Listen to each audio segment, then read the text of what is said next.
What's up, everybody? Welcome back to another episode and live stream of Let's Get Nuts here on the Ben Thomas Show. Thanks for coming back. Today, guys, is our holiday special episode. It is the last Let's Get Nuts of 2025, which is freaking mind-blowing. I am so much more silvery than I started a year ago, but I've got so many of the boys with me today, ready to get nuts and have fun with you guys today. We're going to talk so much entertainment news, including that Welcome to Derry show, which absolutely freaking blew my mind. The Supergirl teaser. We're talking Avengers Doomsday teaser. We also got Hot Toys in there. Artisan. Is Artisan still what you thought that it was? Let's take a look at that, Tom Holland. Is the 1/12th line from InArt stealing 1/6 collectors or complementing our collections?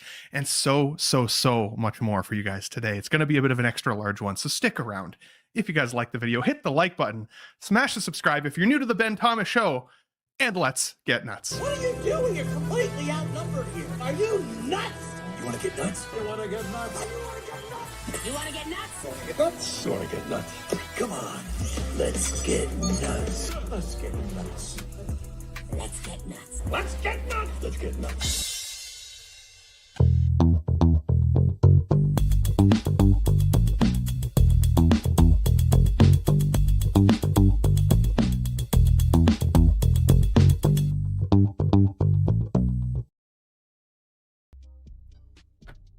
Welcome back. Welcome back. We already have 20 people here with us live in the chat. Thanks so much for being here, joining us, getting nuts on Sunday. We're going to say hi to you guys, of course, at about the halfway point of the show, as we always do, and give everybody an opportunity to join us. But let's get our first panelist out here, the last show of the year. It wouldn't be a show without my co-host, Mr. One Adam 12th. Welcome back, good sir. How you doing, buddy? Good to see you, man. Great, Ben. Merry Christmas. Happy Hanukkah. Yeah, happy holidays. Happy New Year to you, to the panel, everyone in chat. You know, Ben, can I just say that is an awesome holiday sweater that you have on. A Dude, YouTube Christmas sweater. That is the bee's knees. It's funny. I have to give Zach from Collecting Weekly a shout out because he received one last Christmas, and I didn't do all of the steps in order to get it for myself as a content creator, and so I was like, dude, that sweater is amazing. And he reached out to the YouTube admins and said, hey, I need another sweater for another channel member of mine and another panelist. Can you get one? And he got it for me and sent it to me in the mail. So it is an official YouTube Christmas sweater. It's actually my only Christmas sweater. So a few of you guys have already probably seen me wear it. But either way, it's as holiday-esque as I can get for the show today. But dude, thank you so much, Brad, and Merry Christmas to you as well. You're not wearing any Christmas gear, but I know you're full of the spirit. So I got my New England Patriots on. They got a game tonight, 8:20. So we'll see. We had a nice family Hanukkah party last night, and my daughter got Demogorgon Crunch from Stranger Things breakfast, part of your nutritious breakfast. Demogorgon Crunch. Is it like little Demogorgon faces or like what? It looks like Lucky Charms, but like Demogorgon faces. Yeah. I saw a Wicked cereal the other day, like Wicked, like the musical movie, right? And it was basically just like green balls, and I was like, dude, how much food coloring is in that? wild. So probably wouldn't eat sugary breakfast cereal is definitely underrated. Fair. I'm celiac, so I can't have any fun anymore anyways. Geez. So I gotta stay, so yeah. But dude, thanks for being here, man. And again, Merry Christmas to you. Now that we can say Merry Christmas again, I'm told from the US president, it's gonna be all over today, guys. You hate to see it. So absolutely. Let's bring in our next panelist, who is definitely dressed up exactly like Santa Claus. In fact, I don't think you'll be able to recognize the difference, if I'm fully honest. We got Mr. Chris Porteous back, Vintage Rebellion podcast. How are you doing, good sir? Hey man, thanks for having me. Yeah, it's you know, you had an exciting itinerary for today's show, and I just could not miss the last show of the year. It's always a good time, so thanks very much for having me. Hell yeah. Well, in between you and Adam and like maybe a couple of our other panelists, like I need some support when it comes to those Star Wars figures that we're going to talk about later, because I didn't know enough about them. I had to go back and rewatch some of the scenes just to kind of get an idea of where they may have shown up. So we'll talk about those too. But dude, I'm happy to have you here, as is tradition, of course. And yeah, just a quick shout out to our good pal, her geeky side, Miss Vita. She said, "Good evening, all. Gutted I couldn't make it tonight. I have an awesome stream." I tried to get Vita lined up, but I gave her absolutely zero notice to get here. She was going to try to be on last week, but I canceled last week and I went Christmas shopping instead to get everything wrapped. So we missed her then. couldn't get her now, so we're going to get her in the new year. So stick around in 2026. Let's get nuts for Ms. Vita to be back with us. But no problem, buddy. Sorry you had to miss it there. Either way, Chris, Adam, we got more panelists in the back here. Let's get our next guy out here. Now today he's not as dressed like Wolverine as normal. Honestly, I'm a little bit sad about it. But hopefully he's got a stogie tucked away somewhere there, or at the very least, a Wolverine figure in front of him. You love to see it. We got Mr. Dave, X-Men Supreme, back in the house. Good to see you, buddy. How's things going for you? I like that. Oh, it's going all right. Hey, dude, that's the best thing about this figure is you've got an extra torso when you're using it. So basically, I've got a bust. It's fantastic. I love it. It's great. That's amazing. How y'all doing? I saw you in the backstage as I was bringing you out. You're like, oh God, where's the Wolverine stuff? Dude, that's awesome, man. Right here and right here. Yeah. Where'd you put your fat one? I can see he's right. He's just in the corner back here. Yep. He's hiding out. That's still one of my favorites. He's a lot of fun. He's a lot of fun, that little guy. Hell yeah, man. That's awesome. That's awesome. Well, welcome back to the show, man. Merry Christmas to you as well. Last show of the year. So I'm happy to have you here. You've probably Happy been Festivus. In terms of the year, you've been on some of the most amount of shows, I think, now at this point. So you're also wow. pretty regular here. So love to see. Well, thank you. I've been having my fiber. Good to see it. Awesome, man. We have two more guests with us here. One hasn't quite arrived yet, but we're going to bring in our last one who's here at the moment because let's be honest, he's been with us since the beginning. Mr. Pete, a division of Collecting Weekly, Only Fools and Collecting, and of course, Let's Get Nuts. One of our main panelists, Mr. Pete. How you doing? Welcome back, good sir. Good guys. Yeah, I'm wearing my Christmas PJs again. Getting in the festive spirit. So you have to wait. You've had to wait for somebody to tell you that you're allowed to say Merry Christmas. What's that all about? I had to wait. Yeah, well, you I had to wait. Well, because okay. 2 years ago, nobody said Merry Christmas anymore. You had to say Happy Holidays, right? Yes. Yeah. And then thankfully the American president said, we're going to get rid of that. We're going back to Merry Christmas. That's what I've been told. Now I'm in Canada, so I go with the general consensus, Yeah. But, it's always been Happy or Merry Christmas over here. So it's a bit strange for me when I hear like Happy Holidays, but yeah, I get the sentiment, but of course it's Christmas. Of course. I always say backstage, just so everybody knows, we don't talk religion, we don't talk politics, we don't talk sexual preference, we don't talk some of that stuff that's because it's not fun. And I just want to have fun here on Sundays with the boys. So we leave that at the door. Yeah. The Merry Christmas is pretty close to the religion side. So, it's a fine line, sure, what can I say? So Yeah. But guys, we have such a big show here. Just so everybody knows, we have one more panelist joining it. Oh my gosh, right at the 11th hour, right before I got us completely warmed up. Let's hope his microphone is working and the beers are flowing. We got Mr. Shane, 1 6-figure focus, back in the house with us. Once again, he does have a beer. I love to see it. Cheers, my friend. Merry Christmas to you, buddy. How are you doing, good sir?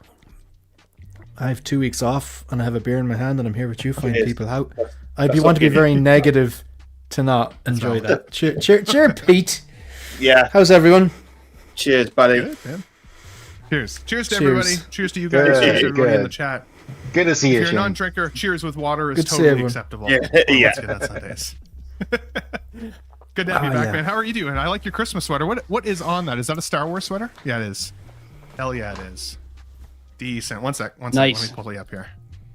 Decent. Oh, That's awesome. That's awesome. Yeah, about maybe 10 to 15 years ago, the school I was working in when I was in my 20s, rest in peace, we used to do 12 pubs once a year where you put on a Christmas jumper and you drink a beer in each pub for 12 pubs. It doesn't end well. It doesn't end well. But I'd leave things to the 11th hour and have to go into I suppose the equivalent of Target and just pick up a generic, €10 Christmas jumper, which I had no use for after Christmas, so it ended up going to charity or something because I just refused to put clothes in the bin that I don't want someone else to get used. But anyway, then I realized, if I just spend the money once and get one I really like that I'll hold on to, and then I'll just have it. And this is about €40, and I bought it maybe 6 years ago, and I was like, yeah, this gets pulled out every Christmas, and I love it. So is the Christmas jumper the one that's like a full body Snuggie where you got your legs in it as well as your arms, something like that? No, it's just a jumper. The ones that are made of some sort of wool where you sweat like a pig, but and in warm, cozy pubs in Ireland with open fires in December, It's probably the same in the UK. Like you'd be sweating bullets. Yeah, yeah. But it's nice though. Gotcha. When I think of jumpers, I think of like either the full body Snuggie, like Ralphie wears jumpsuit. That's a jumpsuit. Yeah. Jumpsuit. Yeah. Okay. Yeah. That or what Spider-Man wears on Hollywood, the non-real Spider-Mans. Just try and get your picture for $37 American. So we'll see. But guys, we got such a big show, so let's get warmed up today. Again, if you're just joining us, or if you've never been on the show live, or you're watching on the replay in the future, please hit the like button. Hit the subscribe. That's definitely awesome. If you haven't already, the show is growing and we want more and more folks to watch every single week. I was curious, before we get going here, while people are rolling in, I want to know what your favorite Christmas film is. I've had a hard time with this year because there's a lot of Christmas movies, but I don't know about you guys. Christmas really snuck up on me this year. I feel like it was already Halloween before I realized it. And now it's already only days before Christmas. And I was thinking about like, how soon am I going to pull the Christmas tree down already? Like, how long am I going to even leave it up in the living room? And I've only even watched 1.5 Christmas movies so far this year. I watched Jingle All the Way with Arnie, of course, which is a classic for me. And, Turbo Man, who doesn't want a Turbo Man doll as 6-scale collectors. And I've watched so far half of Home Alone 1. That's as far as I've gotten. But I would say, because those are the ones that I reached out to first, I would have to say that Jingle All the Way and Home Alone rival for my kind of number one Christmas movies that I'll watch every single year, at least once. And usually The Grinch is in there as well. But my Christmas Eve tradition has always been, partnered with kind of my dad's Christmas tradition, which was always watching Christmas Vacation with the Chevy Chase and a glass of rum on Christmas Eve. That was always my favorite Christmas Eve film. So I would say those kind of 4 rival for my top contenders. If I only got one, I would definitely watch Jingle All the Way every year, because that just makes me laugh. Put the cookies down. You can't not love it. So, Mr. Adam, what's your go-to Christmas movie every year, if you have one or two? If you full screen me, I'll give you a hint. Oh, okay. Fragile. Oh, nice. That must be Italian. I just grabbed this. I had this next to my Hot Toys DeLorean there. Yeah. And Christmas Story, for those who don't know where that's from A Christmas Story. And that is definitely my go-to Christmas movie, favorite Christmas movie. And actually in my top 30 or top 40 favorite films of all time. I just think it's a heartwarming story. It's a great story about growing up and being a kid, like around 8 or 9 years old, and wanting that one special toy, and everyone's like, "No, I don't think that's a good idea." Just an awesome film. My wife and daughter and I, a number of years back, we were in Cleveland, and we actually took a tour of the home, which you can take tours there, of where A Christmas Story was filmed, and just great experience. Every year here in the States on TBS or TNT, one of the stations, they have 24 hours of A Christmas Story. Even though I own the film on digital, I still end up watching it on I'll watch a little bit here, a little bit there, and it's an annual tradition. Really love this movie. Dude. That's awesome. And when I think about that movie, obviously, like your what is that, a gift receipt or just like a desk plaque or something you showed us? But, it's a desk sign, yeah. Desk sign, yeah. Like that leg lamp is freaking wild, and I love his wife in that movie. How she clearly freaking hates it. But there's one part of the movie where it looks like she breaks character and actually laughs in the background when he's like freaking out about it being broken, and it gets me every time. I love that. I love that movie. So no, I actually have the desk lamp in my my work office. I have not as big a version, a smaller version. Smaller size. That's amazing. Mr. Pete, what about you, buddy? What's a go-to Christmas flick for you? Yeah, it's interesting to just talk about The Christmas Story, because I think most of these movies kind of transcend countries and things like that. But that was one that I'm aware that is a real classic in the States, and not sure about Canada as well. And it just really wasn't a thing here. I don't think it is. I mean, I only watched it last year, I think, or the year before. And I quite enjoyed it, but I obviously coming to it new as an adult, you don't have that kind of nostalgic kind of sentimentality for it. So it's difficult for me to see kind of the appeal. But obviously, if you grew up with it, it's funny how that one never really. I guess it's pure Americana, isn't it? In a way, maybe it didn't. Yeah, it's very Norman Rockwell-esque. Yeah, maybe it didn't even make it over here, sort of when it came out. But it was a decent movie. But for me, I'm going to go top three. I would say Home Alone, number 3, National Lampoon's number 2, and Muppet Christmas Carol for me, number 1. I grew up in the late 70s, early 80s, so the Muppet Show for me was essential Saturday night viewing. I love all the movies, and I don't know, it just gets me right in the heart with the Muppet Christmas Carol, and I couldn't go Christmas without watching that. Hell yeah, dude. Hell yeah. And I'm seeing some good ones here in the chat. Loco Lou, our buddy Loco. Good to see you, buddy. He says Home Alone 2, Lost in New York. That one rivals for me with Home Alone. I always feel like I have to watch Home Alone 1 if I'm going to watch Home Alone 2, though. I have a hard time skipping. I kind of see them as one movie. I'll cheat. It is kind of like one. Yeah, that's fair. Yeah, that's fair. Die Hard. I know there's a hot debate as to whether Die Hard's a Christmas movie. I would not. It's not a debate. It's a movie I watch at Christmas. It's not. I know that they're having a Christmas party. It's centered around Christmas, so I understand why it is. But it's not one that I'm like, ooh, it's the holidays. Now I got to watch Die Hard. I've never felt Batman that way, Returns. I watched that the other day. That's Christmas. Lethal Weapon. Same in that vein. Batman Returns also doesn't scream Christmas to me, even though they're lighting the Christmas tree and it's snowy and those things. It's weird, right? But having said that, I've told you guys this before. I used to watch Batman Returns at my nanny and poppy's house when I was a kid. My British relatives, and they always had salt and vinegar Miss Vicky's chips on hand, and I would sit there with a bowl of salt and vinegar chips and watch Batman Returns. And so now whenever I think of Batman Returns, I think of salt and vinegar chips. Yeah, that taste, weirdest association ever, but it's just like that's my go-to. So what about you, Mr. Shane? What sticks out to you? There's so many great ones, and obviously this list on the screen is just for some reference. It's not exhaustive. Is that what you're saying? Yeah. Yes, it's not. I have a few things to say there. Actually, just I know that Pete's favorite Christmas movie is A Muppet's Christmas Carol, and it hits me in the feels every time as well. Yeah. But when he was saying, I grew up in, I thought he was going to say 1843.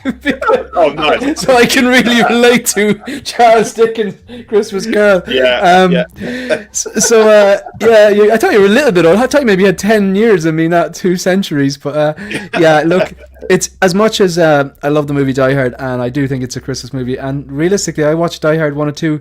You know, where you have these movies that you really love, and you might watch once a year for maybe, I'll get the Dark Knight trilogy in once a year, I'll get the Matrix in once a year, Terminator 1 and 2, whatever.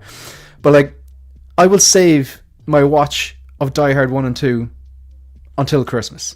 With that being said, really, the real Christmas ones that kind of do hit me in the feels, as much as I would consider Die Hard 1 and 2 a Christmas movie, the one that really like pulls at the heartstrings would be Home Alone. It's because with all the kind of the commercialism and all that, it's a movie about family, and like I suppose family and friends around the the dinner table or whatever, or in the house, and whether it's watching movies or sharing a beer or having food, like that's the kind of real connective tissue that actually matters. And when that's taken away from Kevin, his journey of, I wished for them to go away because they were making fun of you. That's what family do. And then at the end they get some. I think it's a real, and that the score is fantastic. Like the score every time. Yeah, amazing. So I know you probably heard this one before, but my local cinema are very good at going back and doing themed months. And this month they have done Christmas classics. And so in the last 2 weeks, and by the way, Die Hard is being shown. In the last 2 weeks, I have seen Home Alone in the cinema, which I'd never seen before. I can't remember if I'd seen it before, but Muppets Christmas Carol and Batman Returns, which I know for a fact I'd never seen in the cinema. So that's a nice, for like €6.50, which is amazing. But just they hit differently on the big screen. I was delighted to see Batman Returns. Even forget about the Christmas side of things, it's just I've never seen that in the cinema. I'd seen 89, but it was very nice to see all those three. And you know what, just last thing, the Muppets Christmas Carol, I love that Michael Caine did that. He didn't have to do that.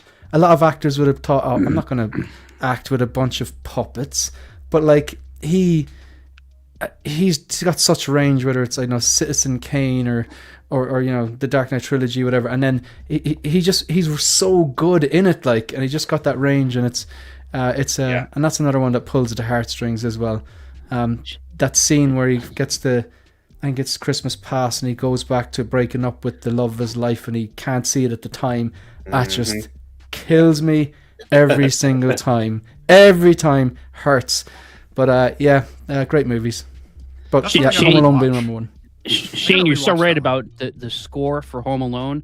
That's by John Williams, and he's the GOAT. I mean, need I say more? Yeah, it's John Williams. Range. You know every one of his songs by the first couple notes of every song, right? Da da da da, right? Or Jurassic Park. Oh my God, so many. It's so many, and so like everyone, every song, first couple notes, you know it says. Ben, have you seen that clip of Harrison Ford coming out to give out some, I don't know, it was a Golden Globe or an Oscar or something, and they play the Indiana Jones theme, and he gets to the podium, they stop playing, and he goes, that music haunts me. It follows me. This crowd just lost their shit. That's awesome. And yeah, Muppets Christmas Carol, I haven't seen that, man. I gotta say, easily 20 years. So I should give that a revisit, actually. Definitely should give that a revisit. And also, by the way, side note, apologies to any of the ladies in the chat here, but I would say Catherine O'Hara, man, she has gotten prettier every single year. Because we're at an age where you find her attractive now. That's exactly what's after happening. I'm now currently 2 years older than she was in Home Alone. So I'm like, man, she's a pretty lady. So, she was just in when I was a kid, right? Wasn't she just in Last of Us season 2? She's a psychologist. Yeah. Psychologist. She was. Yeah. I forgot about that. What about you, Dave? Any of these stick out to you on the screen, or any others that are your favorite at Christmas time? No, I still can't see Catherine O'Hara that way. I'm sorry. But Susan Sarandon though. Yeah. Okay. No, for Christmas movies, for me, it's like I can never choose between Batman Returns and Gremlins. It's one of those two. Gremlins. That's a good one. Yeah.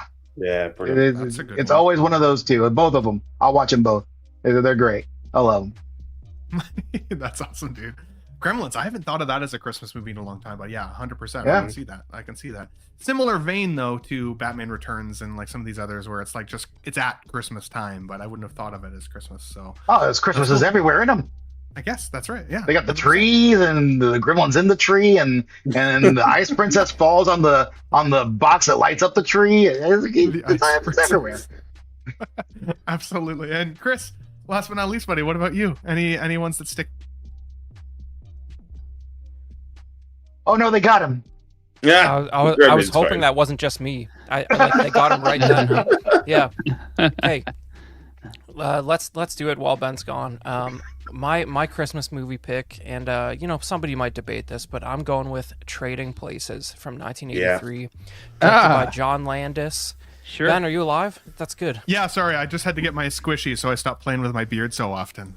Good. Check this out. Yeah, I got this as a Christmas present from a close friend, and I said to her, I was like, I touch my beard a lot when I stream. You guys have maybe noticed that, so I got this thing so I can hold on to it. And not do anything. So yeah, just so you guys know, a little inside baseball, a little behind the curtain action there. Sorry, I thought the Gremlins got you for doubting their movie. Yeah, they pulled the plug. You should somehow use AI to determine if the squishy has actually prevented you from stroking your beard as often. But man, my go-to Christmas movie is Trading Places, directed by John Landis from 1983, starring Eddie Murphy and Dan Aykroyd at the height of their powers. And you got Jamie Lee Curtis in there, and it's just... It might be the funniest. If you ask me, it might be the funniest American comedy ever made. I just think it's highly rated, but it's still criminally underrated.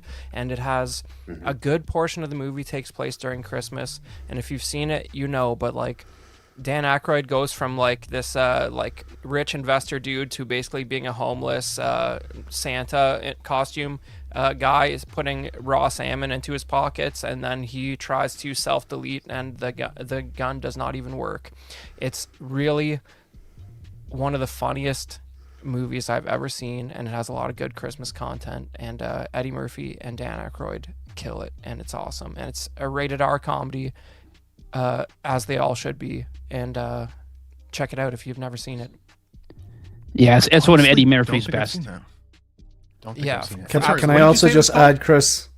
Sorry, first of all, sorry, Ben, for breathing into my mic. Apologize. I should have muted myself. Chris, can I just also add that Jamie Lee Curtis was also at the height of her powers during that movie? That is all. Yeah. There might be some completely unnecessary nudity in that Training movie. Places. Yeah. Oh, okay. Well, then I'm going to watch that tonight. Yeah, it's pretty good. Yeah. If that's the case. That was in 1980s, so every rated R movie had gratuitous nudity, and Yeah, it was a better time, is what you're trying to say. and we were all better for it.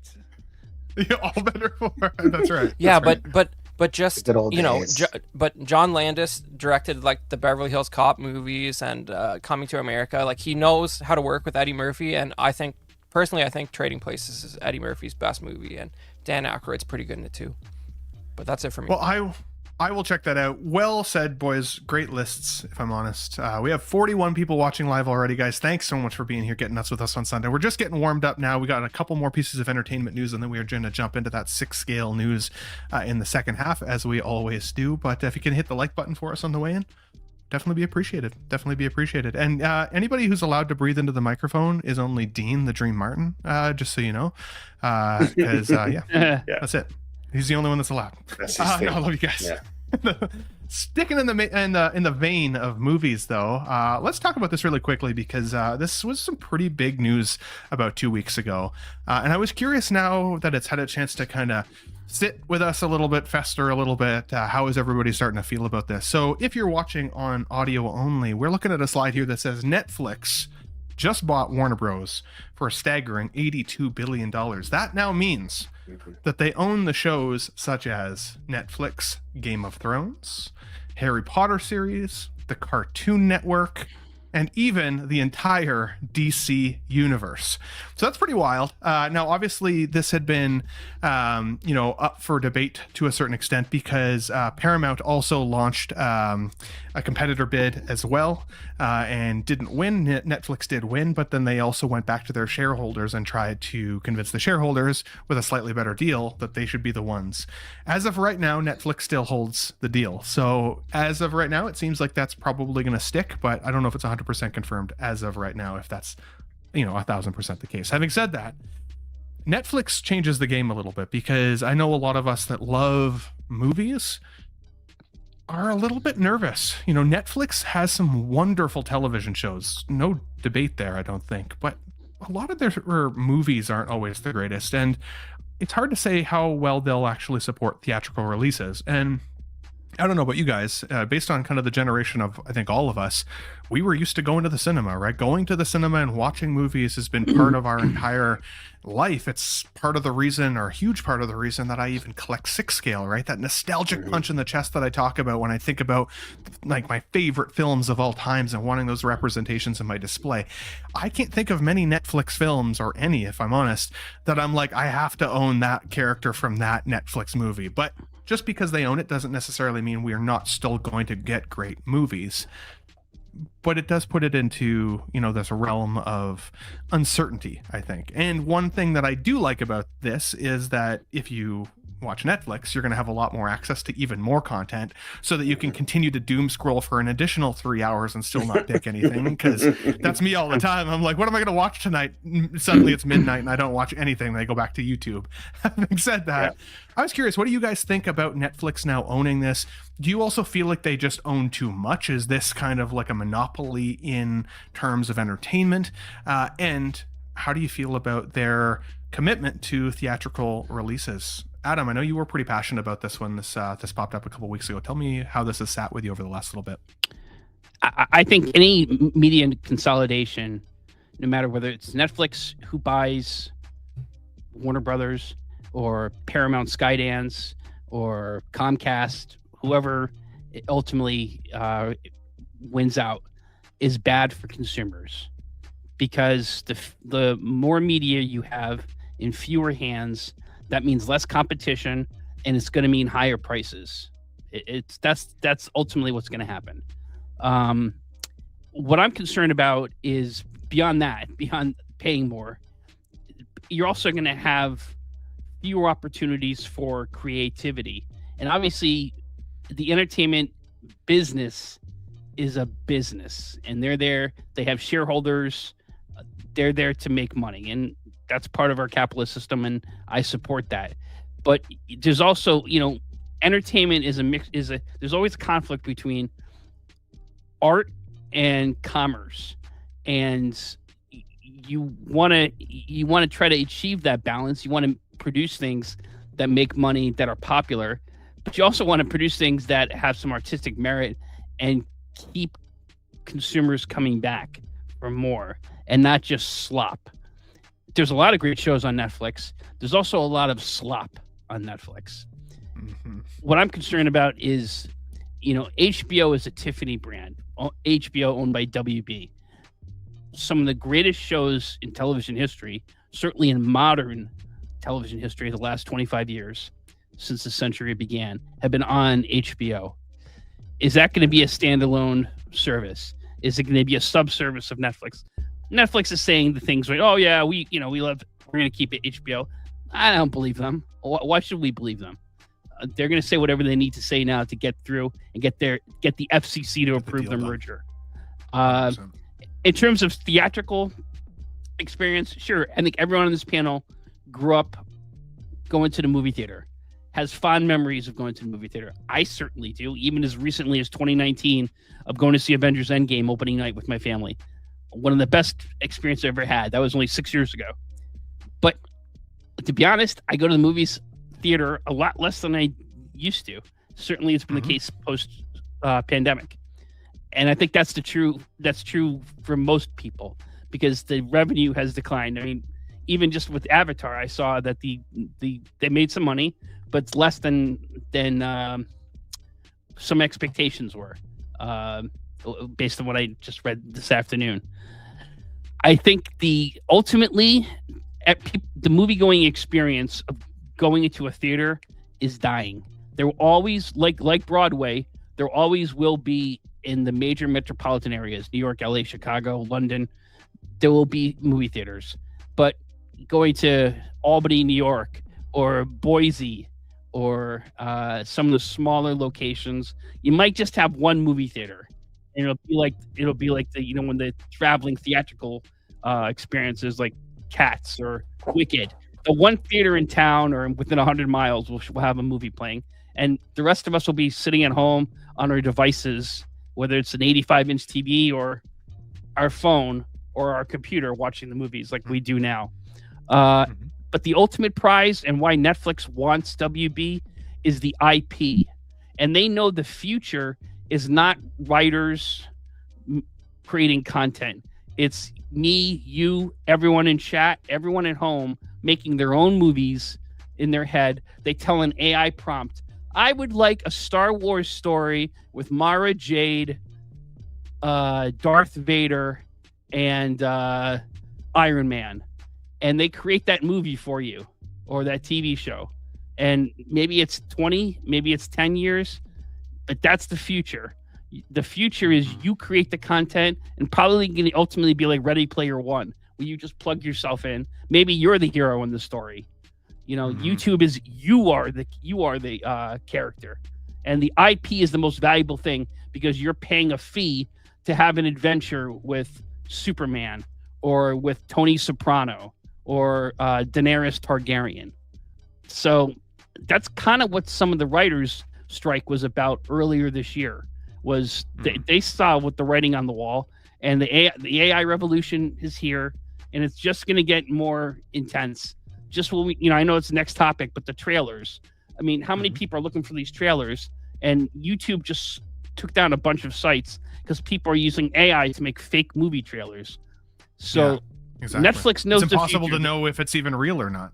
Yeah, and the future is AI, and it's user-generated content, and paying a license to create your own movies with Star Wars, Lord of the Rings, Game of Thrones, DC Comics, Marvel Comics. That's the future. It's interesting you mentioned the theatrical experience dying, because I think you know, I feel like I'm that old guy now screaming at clouds when I'm in the theaters, and you see how many people with their cell phones out. There's a theater locally that has servers that will actually come to your seat, so you can request service basically mid-movie, which then requires some of these people to pull their phone out to request the service. Even it's like, it blows me away. People are scrolling their phones now, watching other content while they're at the movie theater. Like it's mind-blowing. But if you even think, like, if, you know, again, peek behind the curtain in terms of YouTube analytics, you know, most of the time there's only about 30 to 40% of every single video that I make gets even watched, because people watch the parts that they want to and then move to the next thing. Like, the attention spans are so diminished from what they were. Now, if we get to an age where there's something like a Star Trek holodeck built in with AI, yeah, I could definitely see that immersive experience becoming more of a thing. But I still think that there is that need for new content and new films outside of AI, I would hope, because I think a lot of people really don't like that. However, I can't differentiate between AI content most of the time now. If I look at it, there's been countless friends that I've shown funny videos to, and they're like, Ben, that's AI. And I'm like, I have such a hard time differentiating it. And you got to think, this is the worst this technology will ever be ever again, right? Today is the worst it'll ever be ever again. Which is crazy. But, you know, Pete, when we talk about, you know, the capitalization of Netflix here and them kind of creating this monopoly over content, you know, I think back to even cable television days where a lot of us ended up canceling our cable TV because, man, was it getting expensive. But if streaming platforms like Netflix own all this content, it makes it a whole lot harder to justify canceling your Netflix subscription and having that churn that they talk about, right? The constant churn. People join to watch a show to then cancel to wait to the next show. If they own so much of it, it reduces that churn. But it also means that they can charge almost whatever they want because they hold the content. What are your thoughts here on Netflix owning? I'm not looking forward to the next pay increase for Netflix, because I could see them putting, you know, even putting it up by like 25% and saying, look, you've got all this new WB content now, whether you want it or not. You know, it's gone up quite a bit in the last couple of years. I think, firstly, I was surprised that, I mean, it shouldn't be that much of a surprise, but that Netflix just had that kind of, just that collateral now, that they're that rich that they could do that. And I think we've seen recently, you know, there's a big three now. It's Netflix, Disney bought Fox, Amazon bought James Bond. They've got Lord of the Rings in terms of the TV show. So I think we're definitely seeing that big three, you know, kind of throwing their weight around, throwing their money about. I suppose in a way it's good because certainly in the UK, there's a bit more difficult to get Warner Brothers content. You'd have to subscribe to Sky, which is like a satellite thing, and that's quite a bit more expensive than the streaming services. So in that regard, but then I own all the WB movies that I want to watch anyway, so it doesn't really make that much of a difference to me. And it's interesting, isn't it? Because is it who's doing is it Amazon or Netflix that's doing the new Harry Potter series? I think it was going to be HBO, which then essentially means that Netflix would own that. So they will own that then, as well as the movies. Yeah. So I mean, I'm interested for that, and obviously that will be coming to Netflix now if this all goes through. Yeah, I kind of see Adam's point about it. Kind of dilutes the individuality. And I know these are big studios, and obviously they've got a lot of control over what's being made and directors and stuff like that. But I hope that it doesn't kind of dilute stuff. I mean, I for one really hate the idea of make your own movie and all that crap. I don't want that. I want to be I want to be told a story. I want to be told a story. You're not wrong though. You know, that to me is like a horror nightmare, and hopefully I'll be in my 70s and 80s by then and won't give a shit. But you know, I want to be told a good story. I want to see it on screen, and it's funny because like I grew up in the 80s, so 80s is always the great period for me. But as I get a bit older, I kind of get drawn to some of the stuff from the 70s because it really was like when cinema was huge, and you'd have these, like The Godfather, and obviously Star Wars, but just really epic, really well made, well told stories. And obviously now, we've got people that I don't know why they go to the cinema, because they're not there to watch the film. And my love of going to cinema has deteriorated a lot since the mobile phone, and the fact that people don't seem as invested. That for me, I do enjoy it in the fact that it's the one time that I probably do just put my phone. I don't have my phone on. I just watch the movie, and it's, as much as you try and do that at home, it's still difficult. It's still tempted just to pick it up every now and again. So, to have that kind of complete immersive thing.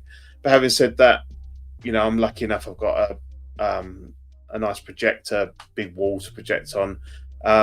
So I don't feel like I'm, getting that much extra out of the cinema. Really, not. It's weighing it up against being annoyed with every other idiot that's in there, as opposed to seeing it on the people slightly who don't bigger, shower before they slightly bigger screen. So I go a lot less. I probably only go maybe half a dozen times a year for like the big movies that I don't want to kind of have to wait for to come onto streaming, even if it's only 3 months. But I've just booked up for Anaconda.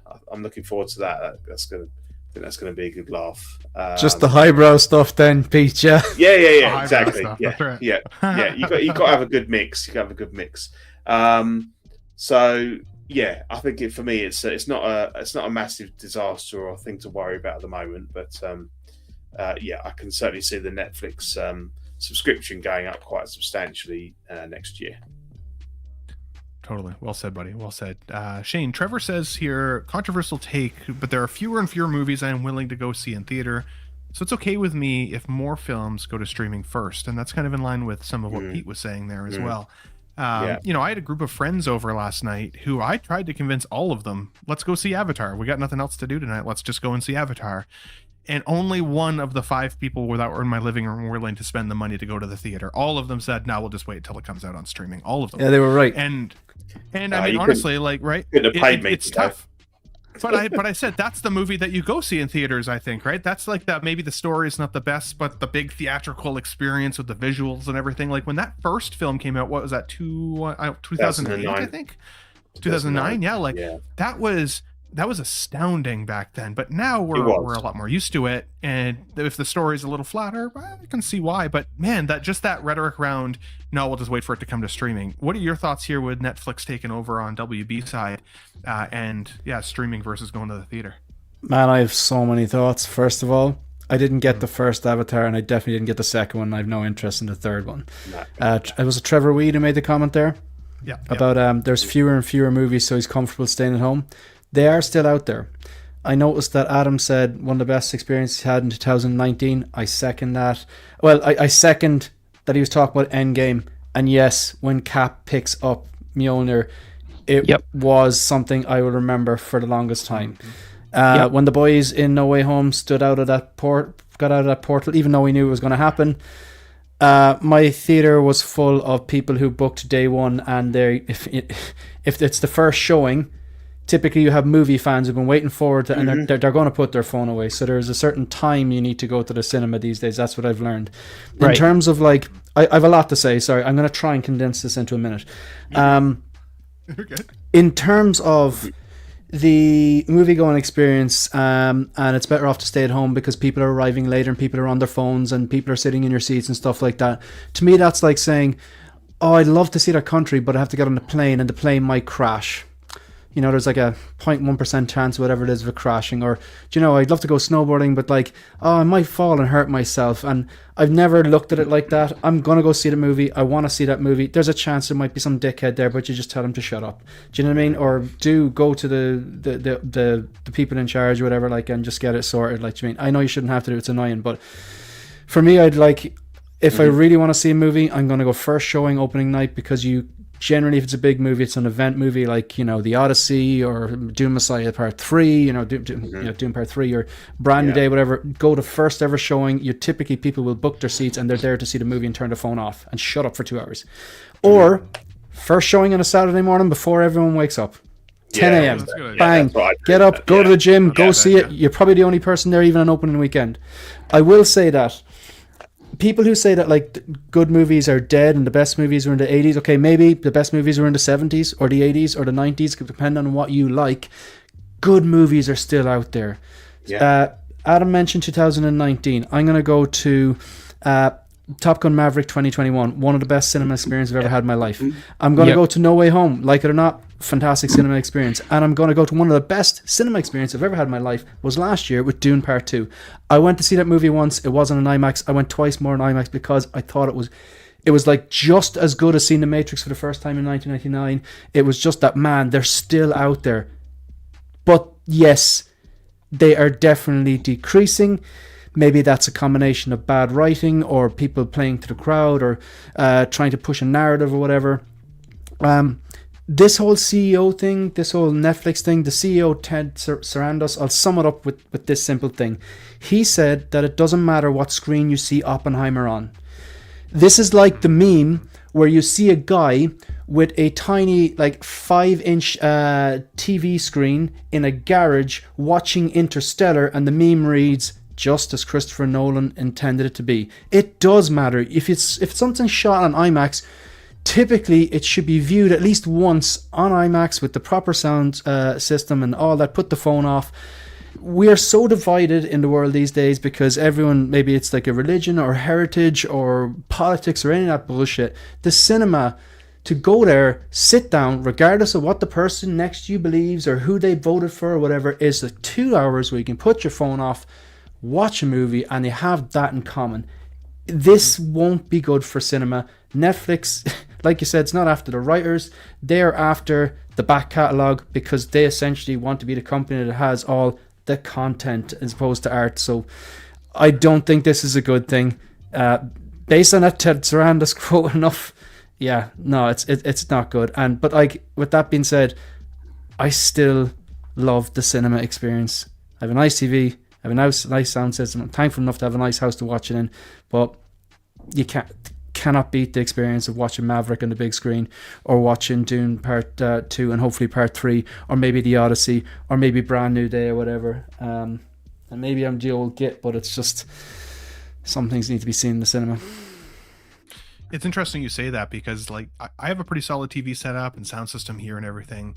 But watching even the most recent Superman film, I know you didn't love that movie, you specifically, Shane, but like there are parts in that film, did not even like it.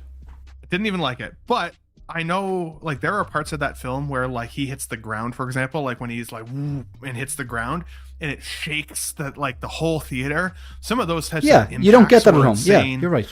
When I saw the Batman, the Pattinson Batman a couple of years ago in theater, just the dun dun dun dun, like just like the big sound and the big that was awesome stuff, right? And so yeah, there's totally those films that you want to see in theater, but it is also that much easier to make the choice to stay home and watch it from the comfort of your own home. I like to smoke the green a little bit. I like to cuddle up with the cat and the blanket and the cross stitch, right? Like I like doing all that stuff too. So it's hard. Mr. Dave, what do you think here about Netflix taking over WB? I think it's awful for all the reasons that everyone has said, and so much more beyond that, regarding the consolidation of media when it goes into the aspect of the who has control over public opinion and things like that. I won't go any further than that, but I think about that shit a lot and it fucking depresses me. I'm not a theater for theater's sake person, but I like to go and see the movies that I want to see in the theater. And that experience has been greatly lessened for me, starting with the time when an opening on the 5th meant the afternoon of the 4th when I'm still at work. And now I'm sitting there watching people come out of the theater screaming about what happened in the fucking movie. That really fucked it up for me.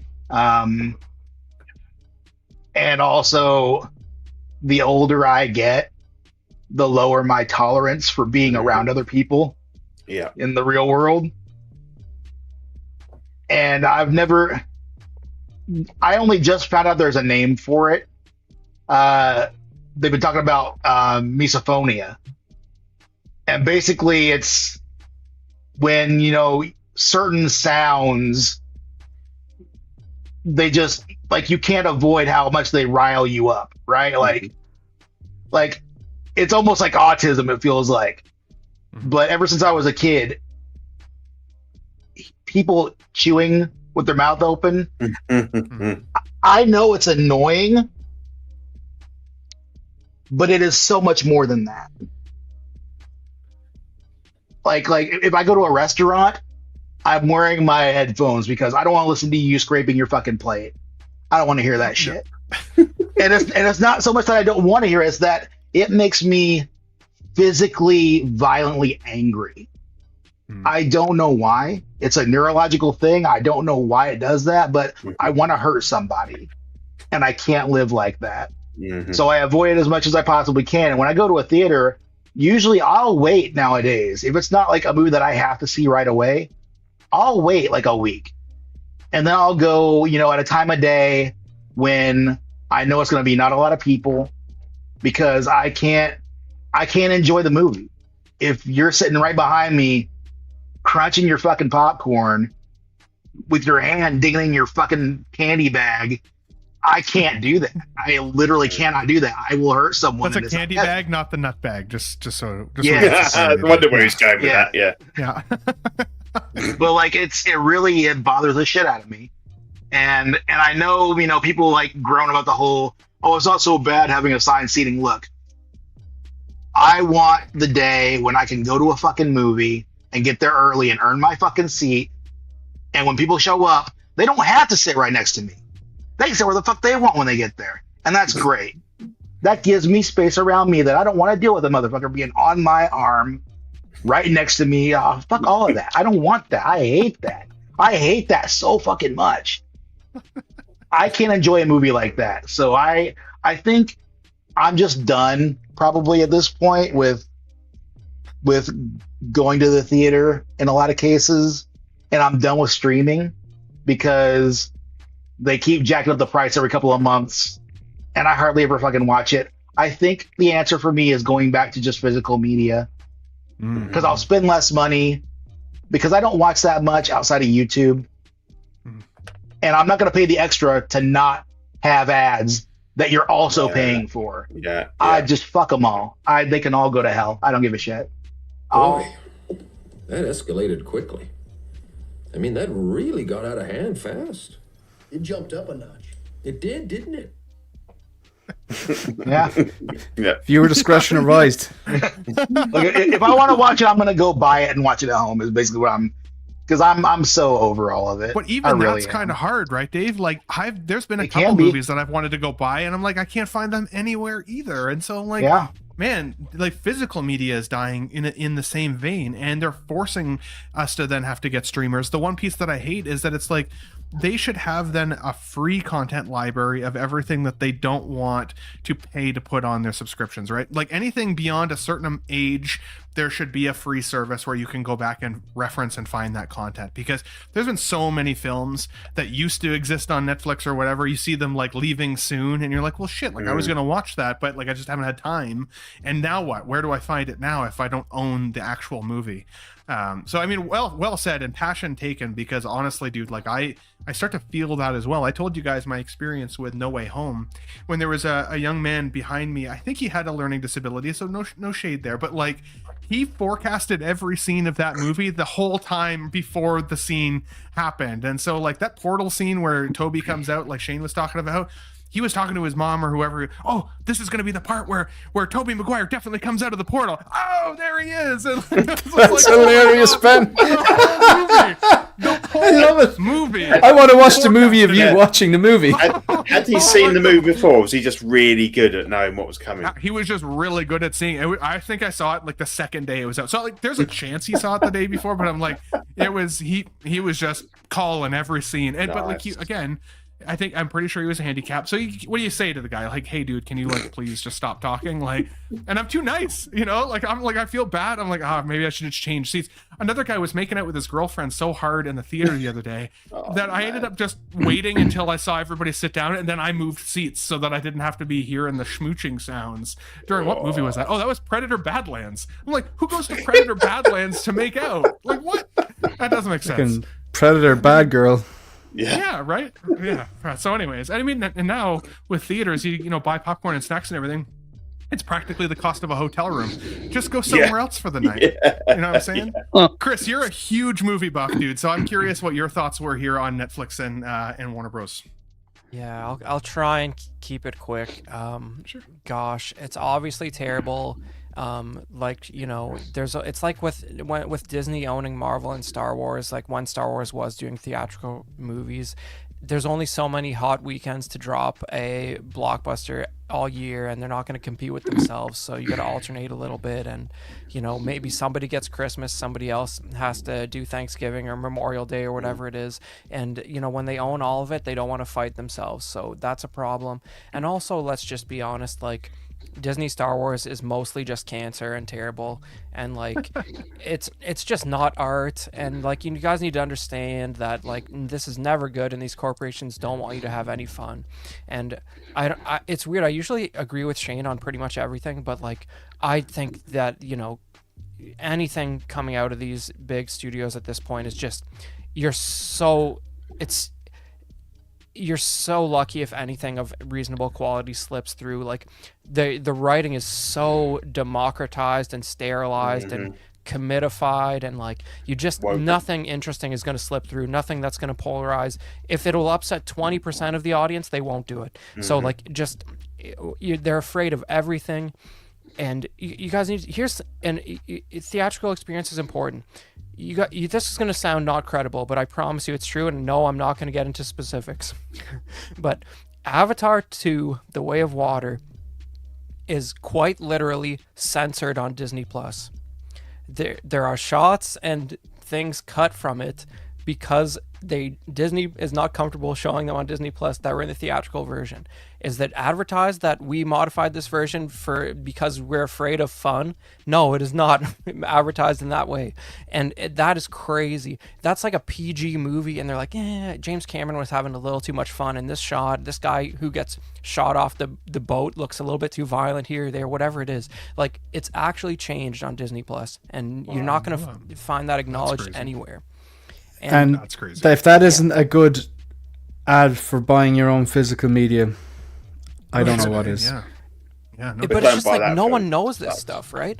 And you know, I anyone who doesn't want to see your friends, Ben, who didn't want to see Avatar in theaters, look, we don't deserve James Cameron, okay? He is our Lord and Savior. He's made the best movies of American history. Like Terminator 1 and Aliens are as good as it's ever going to get. They're not going to be surpassed. Accept your life and just take whatever he gives you from here out, because he hasn't got much time left. You know, he's got in him? 3 more movies? Like, hopefully not Avatar movies, but still. Like, there's 2 more of those. 5 of them. He's playing Like, he's going to waste. I don't understand why he's wasting his time on these. I just did like. Okay. I hear you. It's because here's the thing. It's his special effects studio that he owns.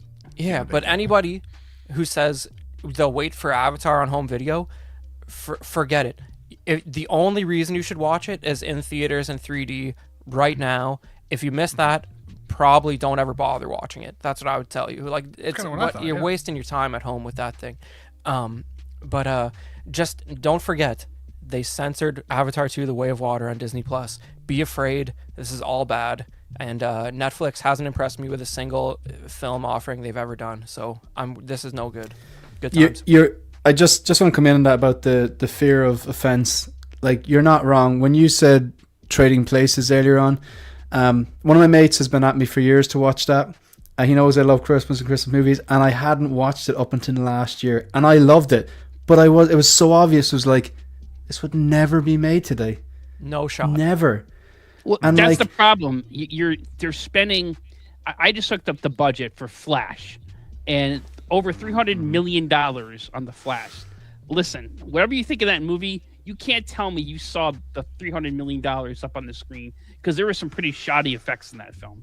And a lot of these films of this era, it's not. I don't want to just pick on The Flash, because something we're going to be talking about. Andy Muschietti has done a great job on the It franchise, so I don't want to pick on that. Insane. But they're spending way too much money on some of these blockbusters, and we're not always seeing it on screen.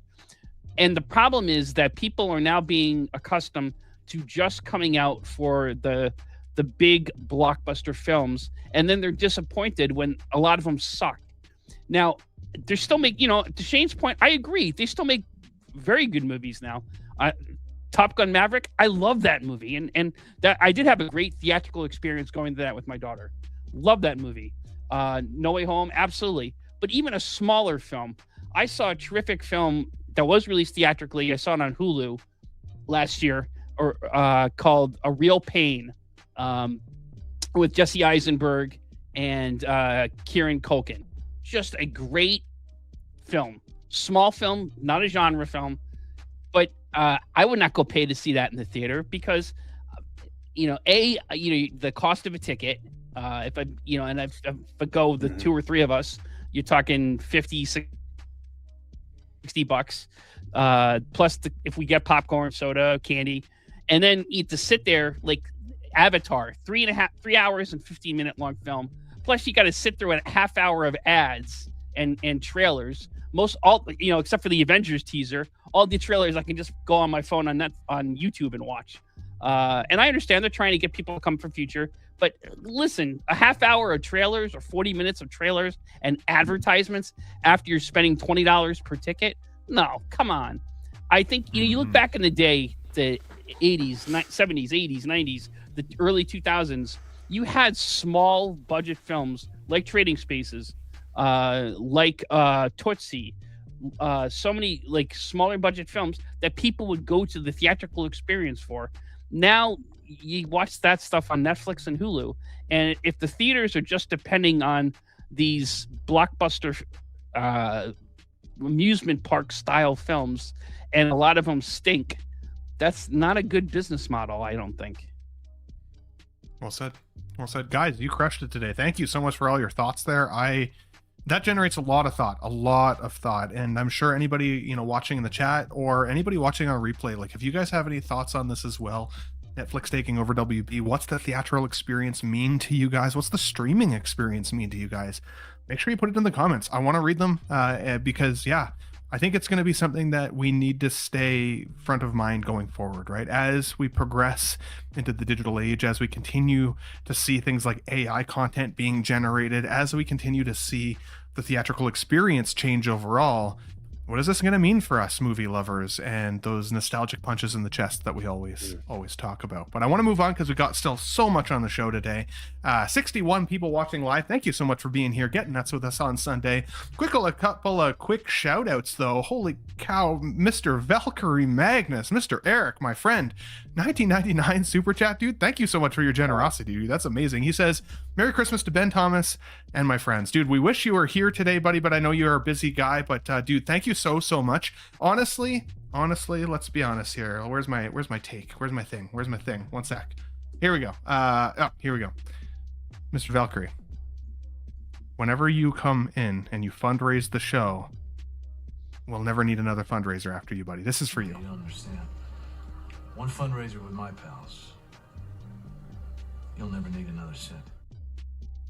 Love you, buddy. Thanks so much for that, my friend. I really appreciate you. As well as we have, let's see here, Ron E, also one of our super generous channel members, always, every single week, dude. Thank you so much. Gifted 10 Ben Bahama Show memberships. So now all of you other 10 people who have joined the Classy Nut crew, welcome to the channel membership. Make sure you guys use the channel emojis in the chat. It would definitely be awesome to see those popping up there, of course, as well. So thank you so much. Let's see here. We also have 12-inch Moose Stream, Mr. Moose, with a member for 23 months. That's crazy. He says, on Saturday, I received my figure with a video unboxing required sticker on it. I guess I'll unbox it live on Boxing Day. Yeah, that's been a pretty hot topic in the community in the last little while. I think that's absolutely insane. That's the case, as well as X-Men Supreme, also a member for 20 months. Dude, thank you so much for being here with us on the show today. But hit the like, Yeah, not bags. No, you love to see it. You're like, hit the like while I insult you in the same comment. You love to see it, guys. I love you guys. Let's be honest here. Let's move on though. We can keep this one pretty short. I might actually, unless anybody else has a significant take on it, I know Adam has a take on this. My channel panel members, can you guys take a look at the private chat note that I sent you guys there, just for that as well? We're talking here quickly. Welcome to Derry. We'll keep it relatively spoiler free because I know not everybody's had a chance to watch it fully yet, but this last episode aired about a week ago now. So I think if you truly wanted to see it, you probably had the opportunity. I watched the whole series in the entirety, week over week. I'll be honest with you guys. This was a show concept that when I first heard that Welcome to Derry was going to happen with Pennywise the Clown, I kind of thought it was a bad idea. I was like, who's going to watch that? Honestly, like, I liked the It movies for what they were, but I thought they'd just kind of shit on it, if I'm honest. I really didn't think that they'd put that much effort and love into it. And wow, was I wrong. The amount of lore that they've now packed in around Pennywise, the world building that they've done. If you are not a gore fan, this might quease your stomach a little bit because, God, unlike Stranger Things, let's be honest, and I love Stranger Things too, don't get me wrong, but it makes Stranger Things feel like a PG television show in comparison to some of the stuff that they show in Welcome to Derry. Like they do not hold back. And man, was it good. Really good. I had a great time with this. So if you haven't had a chance to watch it, I would definitely recommend give yourself the opportunity to go check it out. And shout out to Bill Skarsgård, man. I know actors don't want to be typecast, but for me, and again, no shade to the original actor, even, like, don't get me wrong, but like, for me, he is Pennywise. His portrayal of the character, wild. And so he can be anything else he wants to be now going forward, and I'd be happy to see him in it, but man, is he going to live in my heart as Pennywise the Clown. It makes me want to collect this character. It had that much of an emotional impact on me watching the show. So Adam, I know you had a quick take on this. What were your thoughts on Welcome to Derry? Yeah, just real quick. I will just go back to our previous topic. This is an HBO show, and this is another example that I really hope in this merger that Netflix protects the high quality and integrity of HBO, because HBO has a track record of producing very good content. And this is an example. There's a show before this called Task with Mark Ruffalo that I encourage you to check out, about a joint FBI task force. Very good show. But this was, I liked the first It Part 2 was pretty good. I didn't think the adult version of it was as good as the first one, but I still enjoyed it. I loved this show. And this is an example of me of a prequel series that actually improves the original. And good God, you said it, Bill Skarsgård, he absolutely should be nominated for an Emmy Award. He was 1000%. He was terrifying. He was more terrifying in this than he was in the movies. The child actors were terrific, and I got to give a shout out to Andy Muschietti. He's still attached to do Batman: Brave and the Bold in the James Gunn DC universe, and I was a little skeptical of that because I just wasn't a big fan of the Flash, but and I liked the first two yet, but just wasn't a big fan of Flash. Okay, now after seeing this. Yeah, dude, give that guy Batman. I want to see what he can do with that. I got no hesitation. Terrific series. My expectations were very low, but I went into it with an open mind, and one of the best things I've seen this year, period. Well said. Totally agree. We got Johnny Chronicles here saying Hot Toys needs to drop a Welcome to Derry 1/6 Pennywise figure stat. Yeah. Totally agreed. I never thought I'd be interested in a Pennywise figure, and now I am. Yeah, so it's basically it is technically a prequel to the It films logo. So if you're interested, it's definitely before what we know to be the series. But tie some of that in as well without spoilers. So definitely worth checking out. Definitely worth checking out. I really enjoyed it. I thought it was great. And this one's set in the 60s. Yeah, early 60s, and then we're going to go back. So we're going to go back to 1935 in season 2, and then 1908 in season 3. So I'm really looking forward to the older ones as well. It's funny because I thought the first episode, I wasn't convinced. First couple, I was like, it's a bit weird. It's like some of the stuff was even for it, was a little bit weird, and it wasn't, and we didn't see Pennywise at that point. But once he came on, and we started to learn about the history and what had happened and all this stuff, I absolutely loved it. I thought it was great, and his performance was terrifying, and especially in the sort of last couple of episodes. It was the bit where he was spoilers, but the stuff with the deadlights when he opens up his face and you get the deadlights and people are just it's great stuff. Yeah, that's great. Definitely recommend, guys, if you haven't had a chance to watch it yet. Again, kind of like Pete said, there are the first 2 episodes. There's some crazy shit that happens in them. But there was some parts of it, maybe the first 2 to 3 episodes, that I was like, okay, like I'm not 100% yet. It wasn't until I can look back on it as a whole series that I'm like, damn, easily one of the best series I've ever watched on television. Honestly, I want to watch this. It got me to the point where I was like stoked for Sunday nights. Like I was ready for it every Sunday for it to come out. So yeah, definitely recommend it there. Show. Now, in line with some hype here, guys, we also had a chance to see the Supergirl trailer, or teaser anyways, pop up there last week. In combination with the release of Avatar film this week, we also got a tease of Avengers Doomsday. And in that tease, we got a chance to see a little bit of Chris Evans in there as well. And so we'll talk about both of these kind of holistically, because I was curious there. Now that we're getting a little bit closer to Supergirl, there's lots of folks out there like Shane who didn't love the Superman film. I really enjoyed the Superman film, so very divisive, right? Like, I mean, you guys are my best friends. We all felt differently about how we consume entertainment and our favorite superheroes potentially. I liked Millie Alcock's Supergirl at the very end of that Superman film for what it was. I mean, she showed up hammered and calling him, I can't remember what she called him again, but a bitch. a bitch, yeah, that's right. But I mean, like, that's what she did. She called him a bitch. Yeah, I think she's super hot. I think she's a good actress. I liked her, and I can see that by the pictures you put on there, Ben. Very select photos. This from the private staff. Very, very select photos. I didn't create this collage. That was this Google Internet search, but ChatGPT did it. Yeah. There was one photo though. Oh my god! Have you ever guys? What was the kid's name now? In the Guardians of the Galaxy 3, the newest film that had come out, there's the guy who's painted in gold, Warlock. Adam Warlock.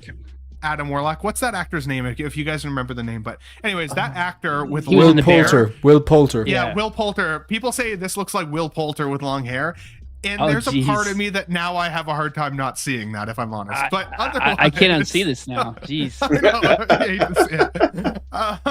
Having said that, the teaser did nothing for me, if I'm honest. It didn't excite me for this film at all. I've read the Supergirl comic that this is most closely related to, or what they're saying that's referenced to, and the comic was awesome. I actually really enjoyed it. First time I've ever read it was Woman of Tomorrow. Comic was awesome. The trailer didn't really do anything to excite me, other than seeing her blast out of the atmosphere and drinking shots and just being badass Millie Alcock. But other than that, I mean, like, while I like her as an actress, and I think I'll like the Supergirl film, it didn't do much to excite me. And then with the Doomsday teaser, all we really got to see was that Chris Evans is confirmed to be making a return. And here he's in Peggy Carter's house holding a baby. Whether it's his baby or not, hard to know. There's also some questions around timeline, of course. We know with the TVA and branch timelines that if he went back and had a baby with Peggy Carter, that technically should really create a branch timeline. So does that mean that incursions are going to be part of Doomsday? Like, there's so many questions with this teaser as well. So Adam, I'll go to you first, buddy. What were your thoughts on, of course, the Supergirl trailer? Did it get you excited? Were you kind of like me? Did it land a little flat? And the teaser, of course, of Doomsday as well. I loved James Gunn's Superman. Really enjoyed the film. I had the Hot Toy Superman. I was excited for Supergirl. I did not like this trailer at all. I thought it felt derivative. It was like a Guardians of the Galaxy Volume 4 feel to it. And the thing that really annoyed me about the trailer was the opening shot of Krypto taking a leak on Superman's image. It was pictured in the front page of the Daily Planet. I thought unnecessary.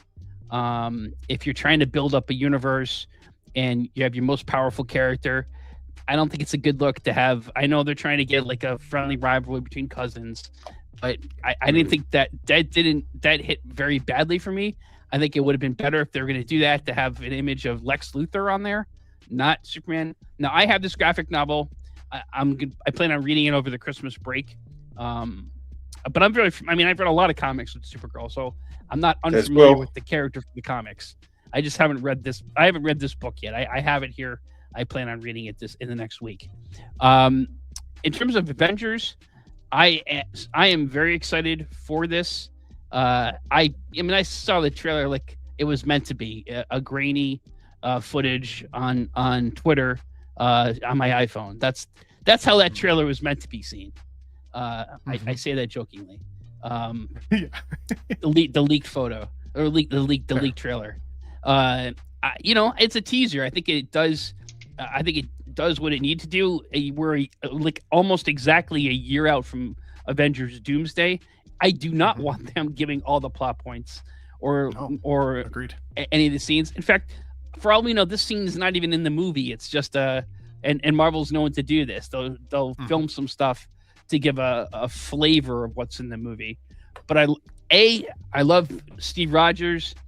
He's if not my favorite, one of my favorite characters from the early stages of the MCU. I'm not surprised that he's coming back. I think it was, whether if he came back from this or Secret Wars, I thought that would be a given. But I'm glad, and what I like about this is it, based on what I've seen on like online commentary, it's created a buzz in terms of, is that his kid? Is it someone else? So there's a lot of fan theories and conjecture about what's going on. And I think when you have months to come or a year to come of people speculating about what this means, that's a good thing for the film, because that means people are excited.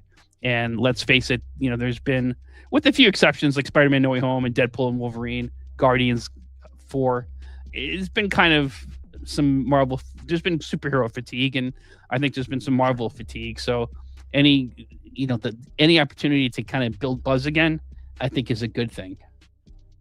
Yeah, totally agree. It's funny because I did find this photo. So this is this is Supergirl here, right? Millie Alcock, right? You love to see it. And this is Will Poulter as Supergirl. I'm like, shit. That's Millie Alcock. Oh my god, yes. Oh my goodness. I was waiting for one of you to say, lads. Come on, it's low-lying fruit. That's low-lying fruit. While we're on you, Mr. Shade, what are your thoughts here on the Supergirl trailer or teaser? This movie is going to be met by 2 to 3 star reviews at best. I didn't like at all that first Superman movie. I thought it was a shit movie. I will never watch it again. This trailer, it looked like, I'm aware that James Gunn didn't write this or direct this, but it just looks like, look, we know what the boss likes. We got to put in some sort of an old kind of a retro pop Blondie song, and dress the main character up like Star-Lord, and it just looked like Guardians of the Galaxy 4 or whatever. It did look like Ellen. It just looked so generic. I'd seen it all before. Even that line, "This isn't going to end well," she's going to say, "For you." For you. That's exactly what she did. It was just predictable. This I would be very surprised if this is going to be a great movie. Also, who are they making this movie for? Like, that book that you talk about by Tom King, that came out in, I think, 2020, 2021. I don't know, is this one? I haven't read it. Maybe it's amazing. You say it's amazing. I trust your judgment. Really I will read it. I will read it. But, like, it's not as if it's one that's been, it's not like The Dark Knight Returns from 1986 or whatever it is, that has, like, a history and a legacy, and people have been crying out for this. Are girls going to see this? Do you think can you name one female in your life that's like, oh, I'm such a huge Supergirl movie, I've read all the comics, I can't wait to see this? Nope. I can't even think of many men that have Supergirl comics in their setup. So who are they making for? Like, who are they making it for then? Like, you know what I mean? I do not see this doing well. Strange move. MCU, for the first few phases, they set down the foundations. They had a plan. They were actually thinking it's building towards something. The DC EU said, oh, look what they're doing. They're interconnecting their stories. Let's do the same thing. They skipped Superman 2. They skipped Batman 1. And then it just became a mess. Like, so this, now they're doing the same thing. You've got clean slate. He could have done whatever he wanted. Superman movie. Okay. DCU. Brilliant. Superman movie. Makes sense. What does make sense after that? I don't know. Maybe a Batman movie, maybe? Or maybe a Wonder Woman? Or even a Flash movie? Or this doesn't make sense to me. The only thing I can say is I've heard this one is great in House of the Dragons. I haven't watched House of the Dragon. Watched Game of Thrones, haven't watched House of the Dragon. I've heard she's great and I've heard nothing but good things about her. So she looks the part. I think the suit, she looks great in the suit. And as much as she does look like Star-Lord with the, the coat and the same headphones, it looks cool, but that's not enough to make me go to the movie and see it. Maybe I'm wrong. Maybe like when this comes out, everyone's going to be like, remember that episode of Let's Get Nuts and all those episodes of the Hope Show that you've been giving out about this? You're wrong, Shane. I would love to be wrong about this. I would love to. Of course. Flash forward to 18 months when this is out and I'm clutching that 4K steelbook, but I just don't think it's going to happen. And you want the figure, because look at that lovely trench coat she's got on. Yeah, she's a lovely trench coat. Yeah. Hey, the figure better fucking have that trench coat. Yeah. Yeah. I want that trench coat. Hell yeah. I'm sure it will. I'm sure it will. If it's a big part of the figure, I'm sure that it will. I love a good trench coat. Yeah, Pete, Chris, X-Men, what do you guys think? Any final takes on Doomsday and or of course Avengers, big 2 thumbs down in advance. I promise you it's not good. And the Supergirl trailer looks kind of fun, but yeah, I second Shane's comment. Like, who are they making this for? It doesn't look fun enough for the boys, and I can't tell you a girl who's aware of it. So there it is. I don't know what's going on with this movie. Dub Toys, they're making it for the early 20s boss babe that does TikTok. It won't perform well. You'll love to see it. Trench coat to cover her assets. Love to see it as well there. And again, market for Daft Toys to be able to come in or Damn Toys, I can't remember which one it is, for another trench coat purchase after the fact. You'll love to see it. For me overall, guys, I would say, kind of like Shane said, look, you know what?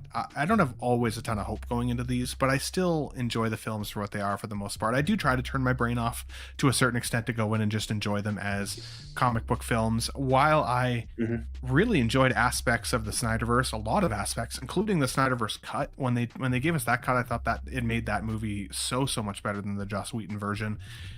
I will say that there wasn't a lot of fun in those movies. It felt a lot darker, a lot more dramatic, and trying to be so.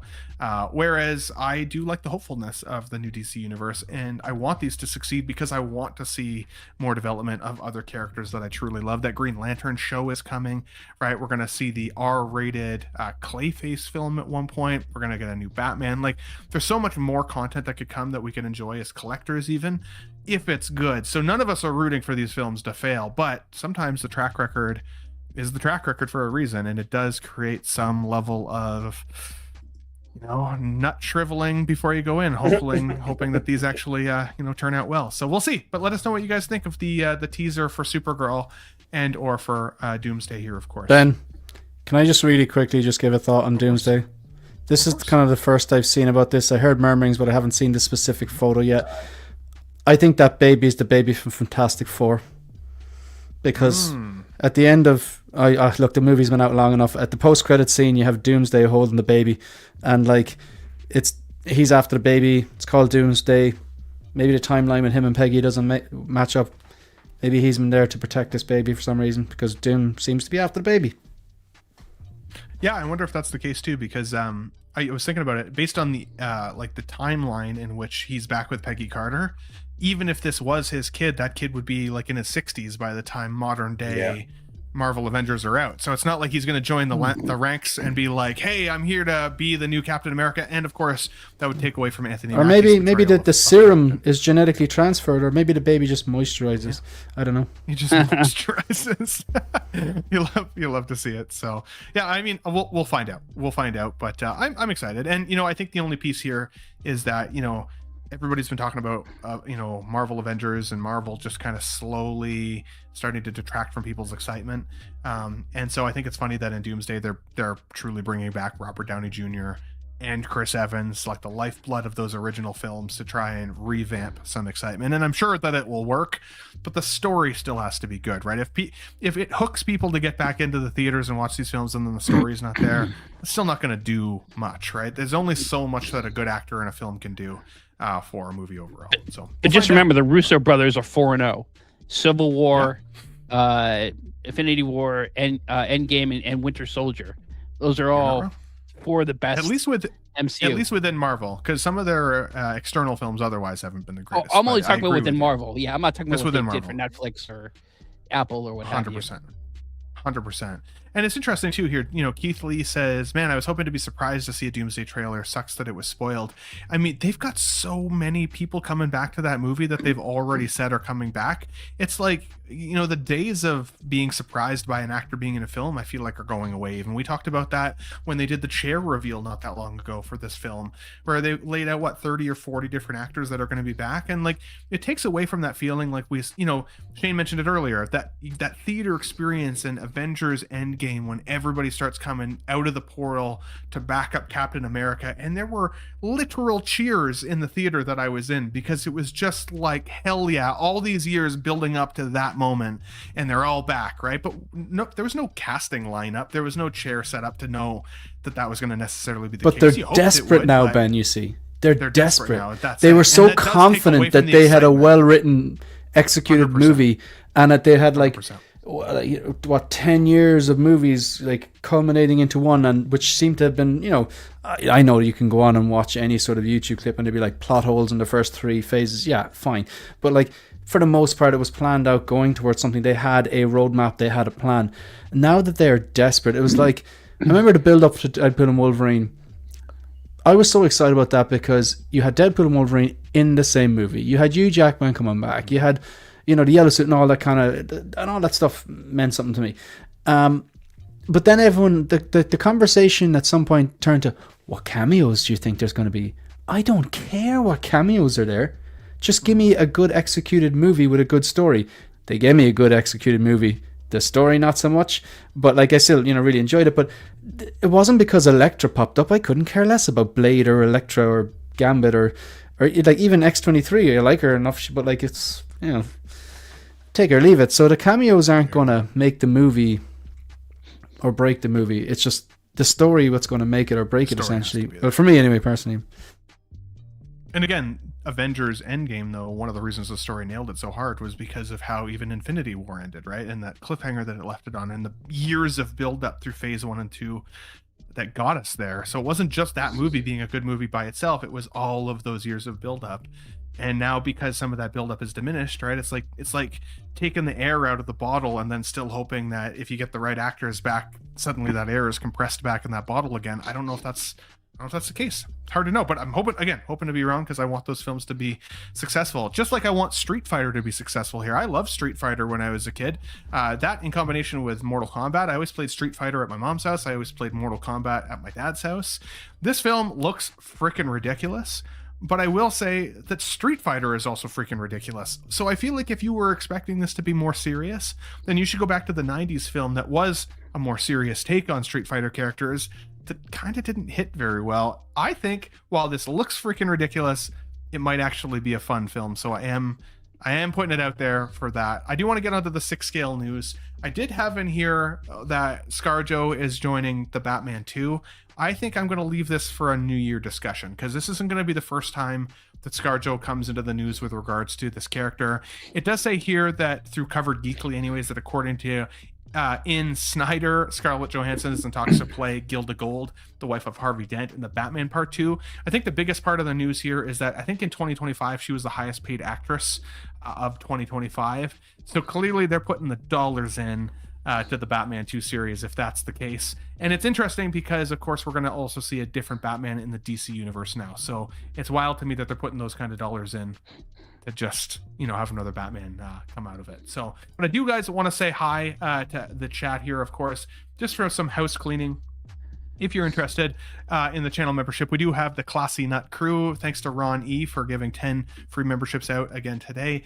These are some of the channel emojis that you can get. You can scan the QR code there to become a Classy Nut if you would like to, as well as some of the essentially badges that are beside your name. The further through the ranks you progress, the better you get. We are going to do a New Year's vote for the next Classy Nut tier because we have a few of us here that are now crossing that 2-year term and netter category. So keep an eye out in the membership chat there for, of course, what the next nut might be. And then, of course, we have all of our channel members here as well. So, guys, thank you so much for being channel members. I want to say hi, though, of course, to the chat before we get into the 6 scale news. Bear with me. Let's say hi to everybody. Is that everyone? I keep wanting more.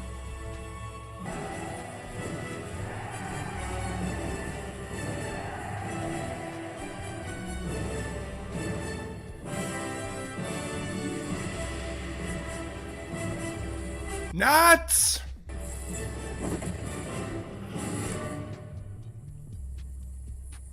Assemble.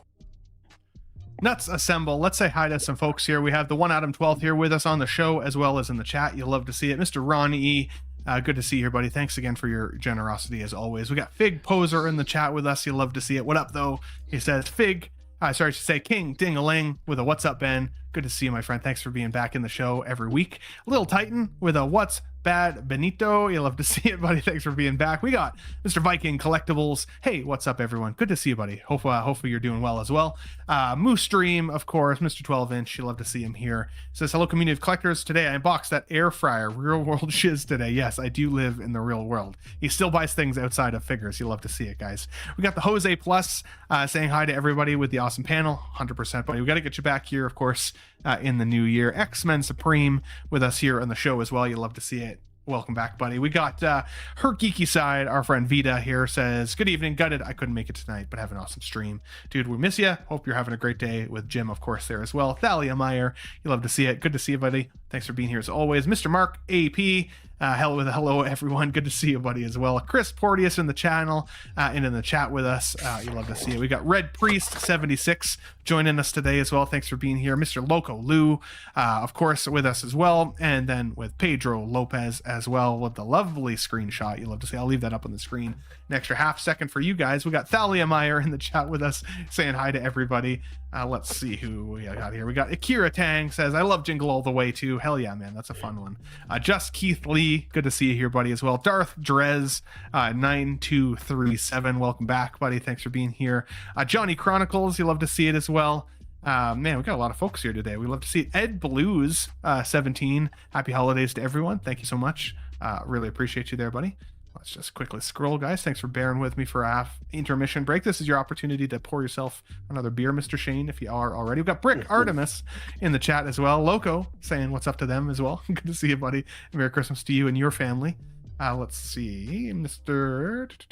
I think that's almost everyone. Mr. Trevor Weed, which keeps showing me as you some Cassine. I don't know, use some Cassine. I only know you as Trevor Weed, buddy. Sorry about that. You'll have to see it. We got Agent Silver Fox with buy physical media and own what you love in the it is the best format. Totally agree there. We got Dub Toys with us as well. Now let's see here really quick. Zim, love to see you here back and welcome back again as well. Eddie Rodriguez, welcome back, good sir. Thanks for being here. Valkyrie Magnus with that massive super chat, dude. Thank you again for that, man. That was really, really kind of you, dude. Really appreciate you there. Let's see. Again, appreciate your patience, guys. Just doing a quick scroll here real quick. I think that's almost everybody. You guys have been lighting up the chat today. Rachel Miller, my mom, is here, the one that gave me birth, who allowed Let's Get Nuts to actually happen in real life. You'll love to see it. That sounds weirder than I expected, but you know what I mean. You know what I mean. Not quite sure I do, but yeah. Paging Dr. Freud. Nice. That's it. Everybody's here. You love to see it. All right, let's get into some toy news. We got 52 people watching. If you don't mind hitting the like button, I would definitely appreciate that, guys. Let's see here.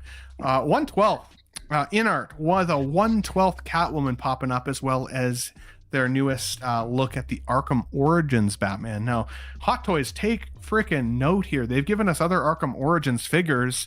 We still don't have the Arkham Origins proper figure, 6 scale anyways. which I think is an absolute wild miss. I will be honest with you guys, out of the Arkham series, Arkham Origins is my least favorite. And part of the reason for that is in that game, if you are, as Batman, grapple up to the top of a building, you can't get to the top of the building. There is like an invisible ceiling at about the 3/4 of every building. So like while you have a grapple gun and you can get most of the way up, you can't get all the way. And it just drove me freaking nuts out of that game. So that was one aspect of it. Now it was also done by Warner Bros. Studios versus Rocksteady Studios, which again, Rocksteady definitely takes the win for me, but still a really fun game and a really badass Batsuit. But of course, this is not 1/6. This is 1/12. However, the reason I wanted to put this on the show sheet for you guys, and let me know in the private chat panelists who wants to have a take on this quickly, but my question for you guys and for everybody in the community, are we seeing 6-scale collectors jump ship and go more into 1/12? I've even seen some content creators recently abandon 1/6 for 1/12 because it's a little bit lower in cost. Some of these options are still supremely quality. But for me, I would also suggest that 1/12 might be able to complement our collections, right? Maybe you don't want to invest in one of these characters as a 1/6, but a 1/12, you could find some shelf space for it. Lokulu calls it out as well. Some of these are barely 1/12, some of them are more like 1/10, but still smaller in scale to what we're used to in terms of 1/6. So are we losing 1/6 collectors to 1/12?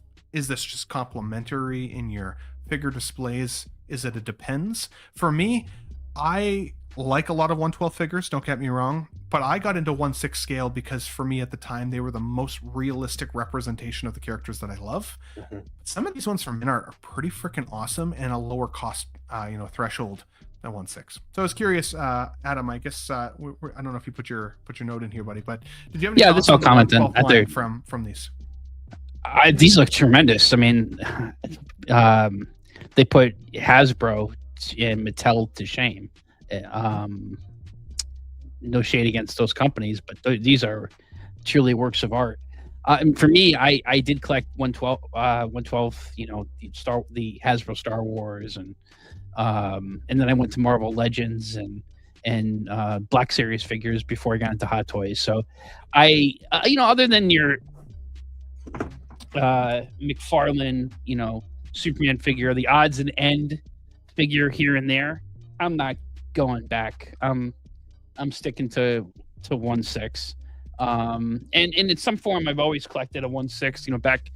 Back when I was a kid, they had like Mego figures, and they had 12-inch figures of Superman, which I have, and so Star Wars, I had some of the 12-inch Star Wars figures back when Kenner made, and even Hasbro back in the prequel era. So I was always to some extent a 1/6 collector. Are people leaving the hobby? I don't know. I mean, I'm not sure what I think that maybe the technology has progressed to a point where a company like InArt can get almost similar to 1/6 quality in terms of head sculpts that you couldn't necessarily get before in a mass-produced figure. And that's why people might be dabbing into this. But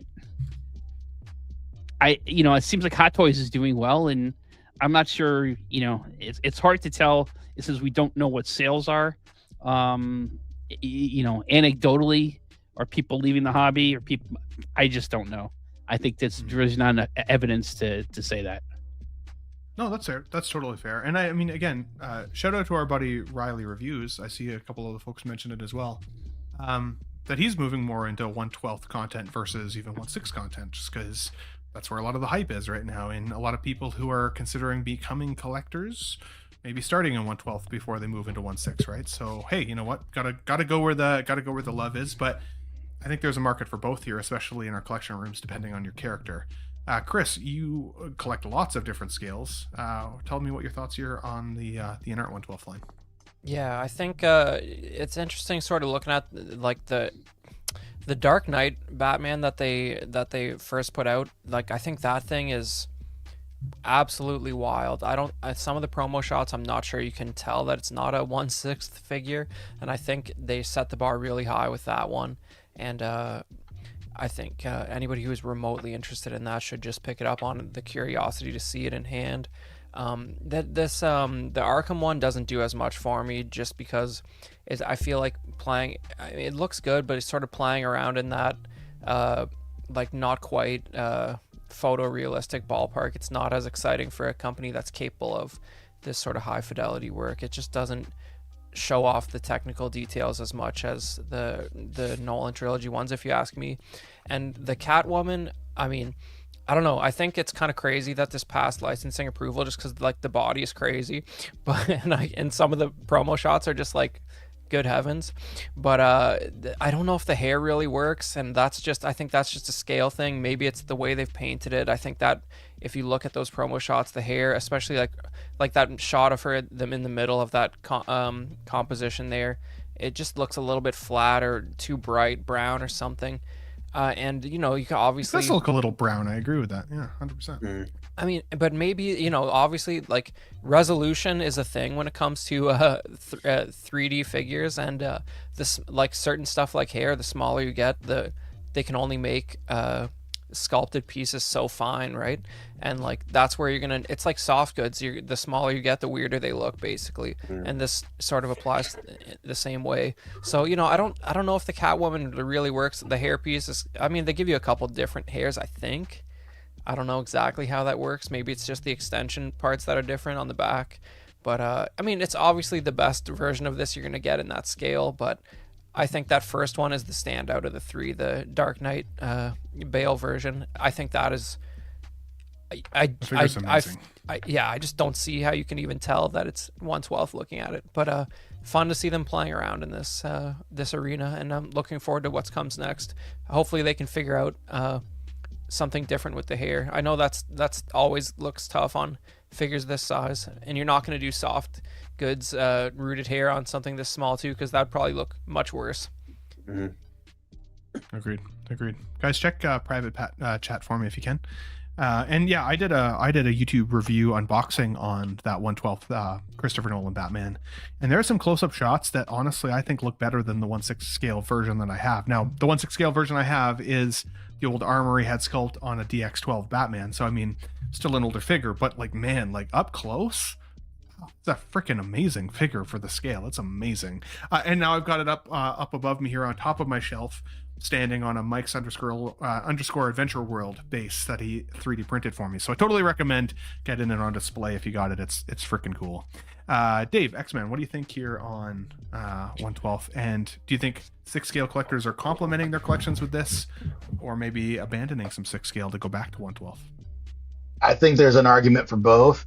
You know, we've seen how Riley's taken his, you know, couple of steps back from 6 scale, and he's going into 12th now, and yeah, you can get more for your buck. You can get, with less space, you can have more characters and more completed lines. If you want to have a team, you can actually get it. I think that they were very smart by leading the charge with their Bale Batman.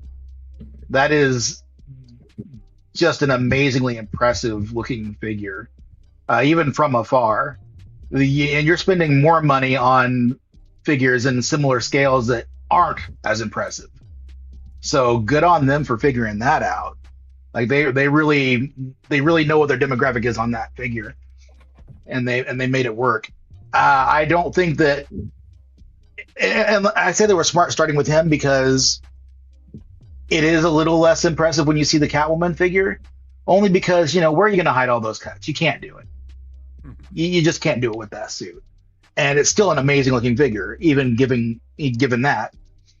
But yeah, as far as the hair thing goes, yeah, that's always a point of contention, isn't it? With these smaller figures, the hair is going to be weird.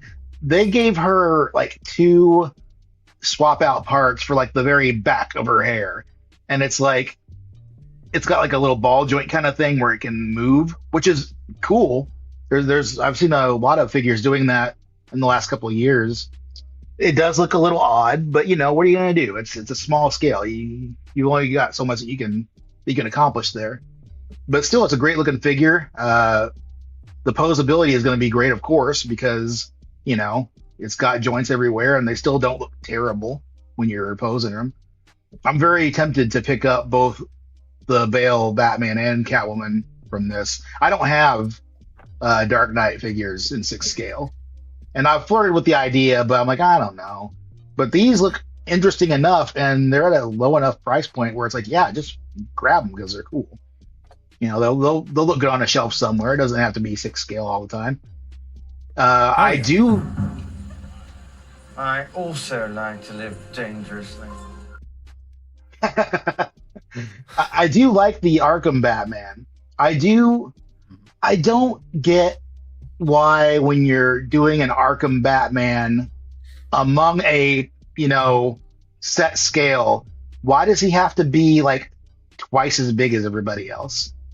He's like, huge in comparison to the Nolan Batman. Yeah, this he should not be that much bigger. The Hot Toy is also, right, is what I've been seeing. Yeah, all of the Arkham line is huge. Yeah, it's insane. Like if you're gonna be 6 scale, be 6 scale. And the problem with 12 scale is what is actual 12 scale, right? Because everyone like has 12 scale figures, and like you line up 6 of them, and they're each gonna be a different size by comparison. It's so weird. There's no regulation when it comes to, no one's actually taking out the numbers and looking like, well, this is what it'll actually be at this, and it's like, it's 12 scale in name only in a lot of cases, and here definitely.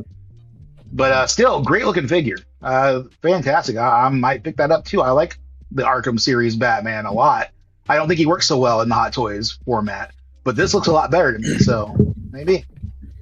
Yeah, I got the Batman Beyond VGM figure years ago when it came out, and really cool figure. But like next to my Bale Batman, Bale came up to his shoulder plates, so like literally head and shoulders bigger in scale. And I mean, they give you all the description, right? Like they give you all the sizing and everything of these figures when they release them. I could have done my homework as a collector and known that beforehand, but it was part of the reason I ended up selling it, because I thought it would be more in line with the scale of my other 6 scale. Because it was so much larger, it stood out as almost being a different scale collectible, and I didn't love it and moved it on ultimately. So funny you mentioned scaling on that X-Men, because it's the same here on the 1/12 side. 1/6 figure focus with 10 Super E's or Euros, I believe. You'll love to see it. It says, thank you so much. That's $2,000 Canadian, boy. That's $2,000 Canadian. You're funding the channel. You'll love to see it. We got it says things to look forward to in 2026. Dune 3, hell yeah. The Odyssey, hell yeah.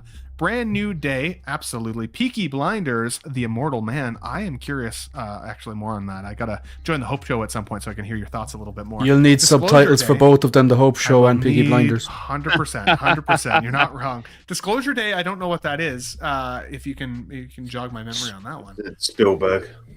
It was previously untitled Steven Spielberg UFO movie, but the trailer dropped during the week, and that's called Disclosure Day. I gotta check that out. The trailer, put it this way, the difference between the Supergirl trailer and Disclosure Day trailer is that I'm intrigued by Disclosure Day. It did its job. 100%. I will look that up. I will look that up after the show. And Werewolf, it's not all bad, guys. So you love to see it. There's lots to look forward to in 2026. Especially with this year rounding itself out. Mr. Shane, you complete me, good sir. No, you complete me. Thanks, buddy. I appreciate your generosity as always and your friendship. I definitely appreciate it. Guys, let's move on here. We got a little bit more 6 scale in the slot. Of course, it wouldn't be a 6 scale news show if we didn't talk about Knight Rider. The tease from Jazz Inc. Diorama is looking like pre-orders open up for Kit, the badass supercar here, of course, from the famous television show Knight Rider with David Hasselhoff. And honestly, this is all we've got so far. I've seen Jazz Inc. have a little bit of discussion with regards to this. One of the things that I really like about Jazz Inc., if I'm honest, is Yost creates his own content around his collectibles and talks a little bit about it, gets community feedback, all of that. And wow, have I seen so many people asking for this vehicle for almost all of the years that I've seen Jazz Inc. working on their specialty cars, right? This alongside maybe a Jurassic Park Jeep, and so many others, right? And so there's a lot of people here that I think are going to be excited about this. Now that Jazz Inc. is getting into 6 scale collectibles as well, I'd be really, really curious to see if they ever give us a Michael Knight to go along with this, because the kit is basically its own it's his own character in the show, right? I mean, that iconic, automated voice, right? The sound effects when he talks, and the light flashing on the car. Jazz Inc., in my opinion, and maybe they've already confirmed whether they will or not, but they have to put some pretty awesome sound effects in here, especially Kit's voice, because I mean, it's so iconic to the car itself. It's its own character, really. But Michael Knight is very much the duo to this team here, and so I'd be curious to see if they give us that. But at the same time, and maybe I'll lose love for this, but while I enjoyed Knight Rider as a younger person, I gotta say, like, at least 10 or younger, I would watch the occasional episode. My grandma really loved the show, oddly enough. This and Walker Texas Ranger, she loved both of those shows a lot. I don't know if I personally have enough love and nostalgia for this, even though I think the collectible itself would be really freaking cool. So, Adam, you're a little bit older than me, buddy. This is a little more generation maybe for you. Was this something that you're like, oh yeah, I'm in on this? Give me your thoughts on Jazz Inc.'s Knight Rider. Yeah, Kit car. This was out when I was in elementary school, and I loved this show. I remember my dad taking me to a car show in New York City where Kit was, or at least a replica Kit, and I have like my picture somewhere sitting in the driver's seat. This is my diecast one I have here that I have. One sec. Let me see that. Oh yeah, that's sweet. And it lights up too. Hell yeah. Yeah, that's dope. Got that. That's Pontiac Firebird. Yeah, I love this show.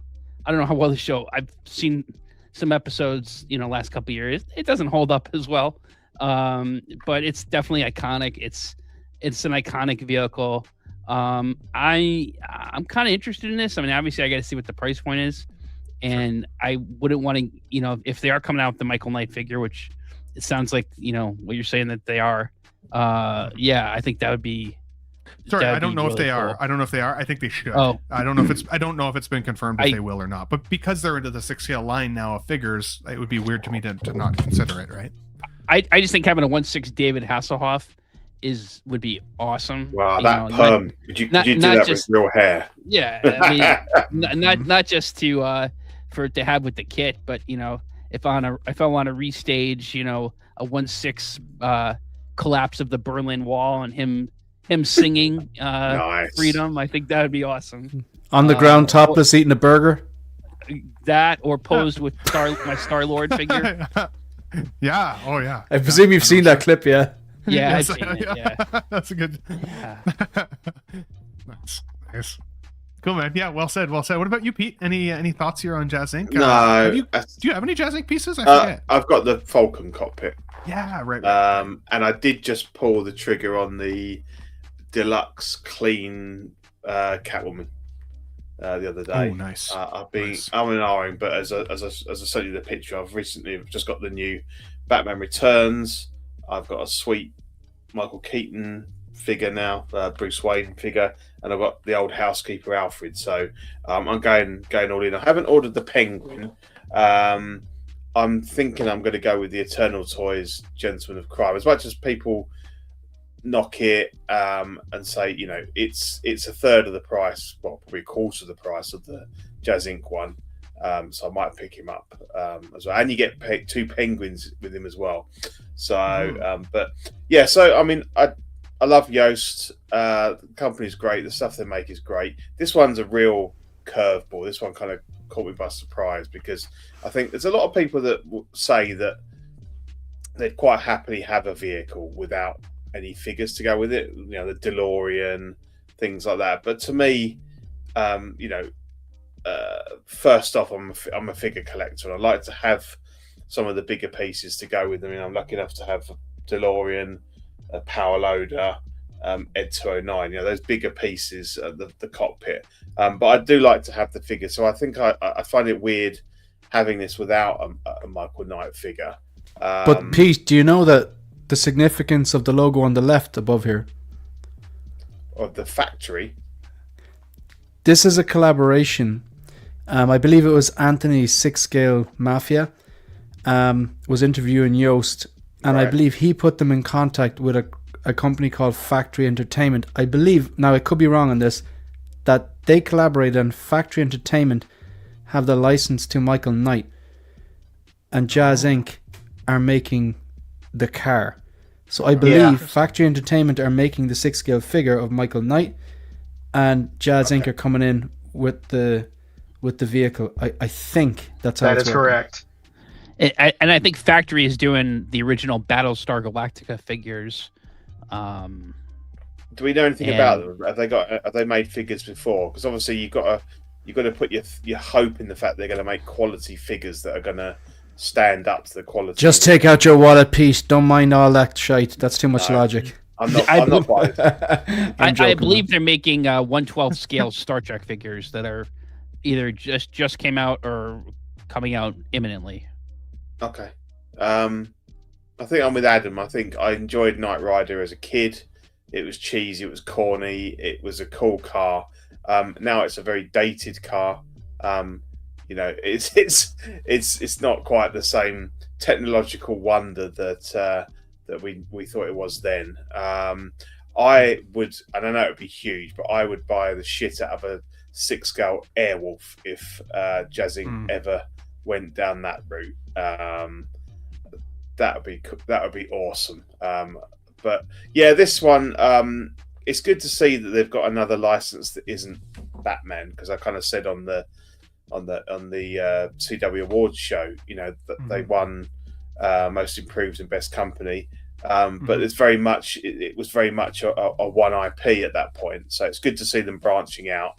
And I know that I did have although I didn't realize Factory were possibly making the figures. I think they own lots of other franchises as well. There were some other ones in there that I thought, oh, that could be interesting if they pick those up as well. So I think it's good. I'm not interested in this, but it's good that it opens them up to some other licenses, I think. And it will be fantastic. But yeah, not for me. Totally fair. Shane, Chris, Dave, any thoughts here on Knight Rider's kit car by chance, or Jazz Inc. overall? And again, like Pete just said, shout out to them. Collecting Weekly Awards happened last Tuesday. If you guys missed it, go back and watch that show. It was awesome. But spoiler, Jazz Inc. did win a couple of awards there, and they even sent in a video submission thank you, which I thought was really cool of them to do that and take the time to do that. So, but yeah, what any of the three of you guys before we move on this one? That was a bit before my time, so a little bit before mine too. No, I never really got into it, so nope. But I'm sure they'll do a great job. Yeah. I'm excited to see it at the very least. Even if I don't buy it, I think it's going to be cool to see what happens with it, right? Chris or Dave, kind of same boat? Yeah, it's not really for me. I didn't grow up giving a shit about cars, and I still don't. If it's not the Batmobile, I don't give a damn. But I know Yost. Yost has been wanting to do this for a long time, and I know he's just so excited about it. I love that he's getting the opportunity to do this. I think that's great. So I'm really looking forward to seeing this come to fruition and see how it goes. And it's really nice to see people get something that they really, really have wanted in the game for a while, and that's just fun. Yeah, it's kind of a short list. Can you even hit 10 cars outside of Batmobiles and the DeLorean that these guys can go to next? Like, this seems sort of an obvious move for me. It's iconic enough, and the General Lee is out. So where do you go, right? You got to do you got to do Kit. So I think it's the Lotus Esprit from Spy Love Me. Yeah, maybe. Yeah. DB5. Yeah, maybe 10, like I was saying. So they got to go somewhere. They got to keep the wheels moving with the company. But I certainly had no personal connection to this show. I'm not sure I've seen a single episode of it, but I'm familiar with the design, and it'll be cool to see it in 1/6. Well said. Guys, we have just under 70 people watching live. Dudes, thank you so much. Ladies, gentlemen, thank you so much for being here and getting nuts with us on Sundays. We definitely appreciate you guys. If you can hit the like button, it goes a long way to getting the show out to everybody. Really, really appreciate it. We're so close to 62,000 subscribers now, on the road to 100K. So any more attention to the show, super, super valuable. So guys, thank you so much. If you're enjoying the show, hit that button for me. Really quick, we got 4 more figures that I want to talk to you about, and I want to respect my panelist time. So we're going to try to keep it to about 30 to 40 minutes at the very most going forward, because I know it's getting late for Pete and Shane especially. So we're going to go through these pretty quickly. Panelists, if you guys can look over the next force. He hasn't got work tomorrow. I have. That's fair. Put in the private chat, guys. If you guys don't, if any of the panelists don't have a take on the next 4 figures, just say skip me on this one. We'll skip you on this one because we want to keep it nice and tight, but we want the conversation to still be good for everybody watching. I want to give a special shout out to 6 Scale Treasures on Instagram. The next 4 figures we're going to go through, I've taken some of this person's screenshots and used for comparison photos so that you guys can have a better look at the figure versus reality. I've been in touch with this person a couple times, and he's given me permission to use his content for the streams or for my videos, as long as he says where he can be found. So in the next 4 figures, go over. If you like the screenshots that you see here, he posts these on Instagram almost as quickly as the figure photos come out for some comparisons there online. So thank you for letting me use your shit, good sir. Definitely appreciate it. Let's talk first about this Feral Predator battle damage version. I'm curious what Shane's going to say about this, if I'm honest, because I know you've got this figure in hand, buddy. This is a figure that when it first came out, I loved the Prey film, loved it. But I skipped on the figure because at the time I was like, I don't know if I need it. Like they haven't given us Nehru, and she was awesome, but we don't have that figure yet. And so like, I don't know if I'm needed this, and I'm going to skip it. And then I skipped it. And of course, so many people were like, that first version is, a figure of the year contender. It's so great. You're crazy if you skipped it, blah, blah, blah. Then we fast forward to this, where this has now come out, which, if you missed the original like I did purposely or by accident, you now have the opportunity to buy another Predator, Feral Predator, in your collection if you'd like. If you like the battle damage look, this can add to it as well. I think the severed arm with the, the green blood and everything, really freaking cool. I said in my figure video take on this, by the way, that I thought that the green blood actually makes this look more like a toy than a real character. And I had a couple people comment and say, well, clearly you didn't watch the movie then because the Predator has green blood. That's not what I was trying to say. I know that he has green blood. I know that it's not red blood, but for some reason, it looks like somebody's come along with green paint and just painted him green, and it looks less like battle damage to me. That's just me, though. Maybe not everybody. On the other hand, it is cool that you can get it, and I do like the tree stabbed in the arm stabbed in the tree like that. The severed swappable arm is a really cool piece. And again, if you missed it, you have the opportunity. I still maintain, however, that the only reason he's this battle damaged is because of Nehru, who is an absolutely badass female actress in that film. She made the film for me in a lot of ways. The fact that that character doesn't exist in 6-scale form yet is a miss. So I still don't know if I'm going to buy this, even though I now have the opportunity again. It's like when your waitlist converts and then you still don't buy it. It's like, did you really need to put your name on the list? I don't know. Maybe not. Maybe I'm just fooling myself. So guys, I'll be curious from you guys, the panelists here. Let's just see. One sec. Oh my gosh. Who's left? I'm still here. All right, dude. Okay, Chris, tell me about this, buddy. Some people are not a big fan of reissues. This, at least, this has a new piece. They sculpted like a severed arm piece with the bone sticking out there, and they're including something different with it. I like this design. If you're a big Predator collector, this is not the only. If you only have one Predator figure, this is not going to be it. But if you have a bunch, this is a very iconic look. I'm not a big fan of the face under the mask. I think they were sort of feeling like reboot, redesign mode there, and it doesn't look enough like the classic Predator creature design, if you ask me. But with the mask on, that's pretty iconic. I love that bone mask. But you don't really hone in on those people who are so super disappointed that something they bought is getting reissued, right? Like John, the everyday collector, is a crusader against reissues, and I feel like this is kind of bordering on the territory of a lazy reissue, because like you, Ben, I'm not a huge fan of the sort of splattered on green paint look, because I doubt they added any like sculpted cuts on those parts of the body. I'm sure most of that stuff is just green paint added on. Maybe they have a new mandible there that's cut off or something on the head piece. I'm not sure how that works, but the green on the torso, I'm guessing, is just a splash of paint, and that does look like an afterthought to me. And honestly, like, there's a part of me that still thinks the clean version of this just looks cooler for some reason. It looks like it's got more physical presence. I don't know what changes for me on it, other than the fact that, like you said, it's been kind of splashed with the green paint. But I mean, overall, it's still a really cool figure, and I do think that's a cool way to get it back in the display.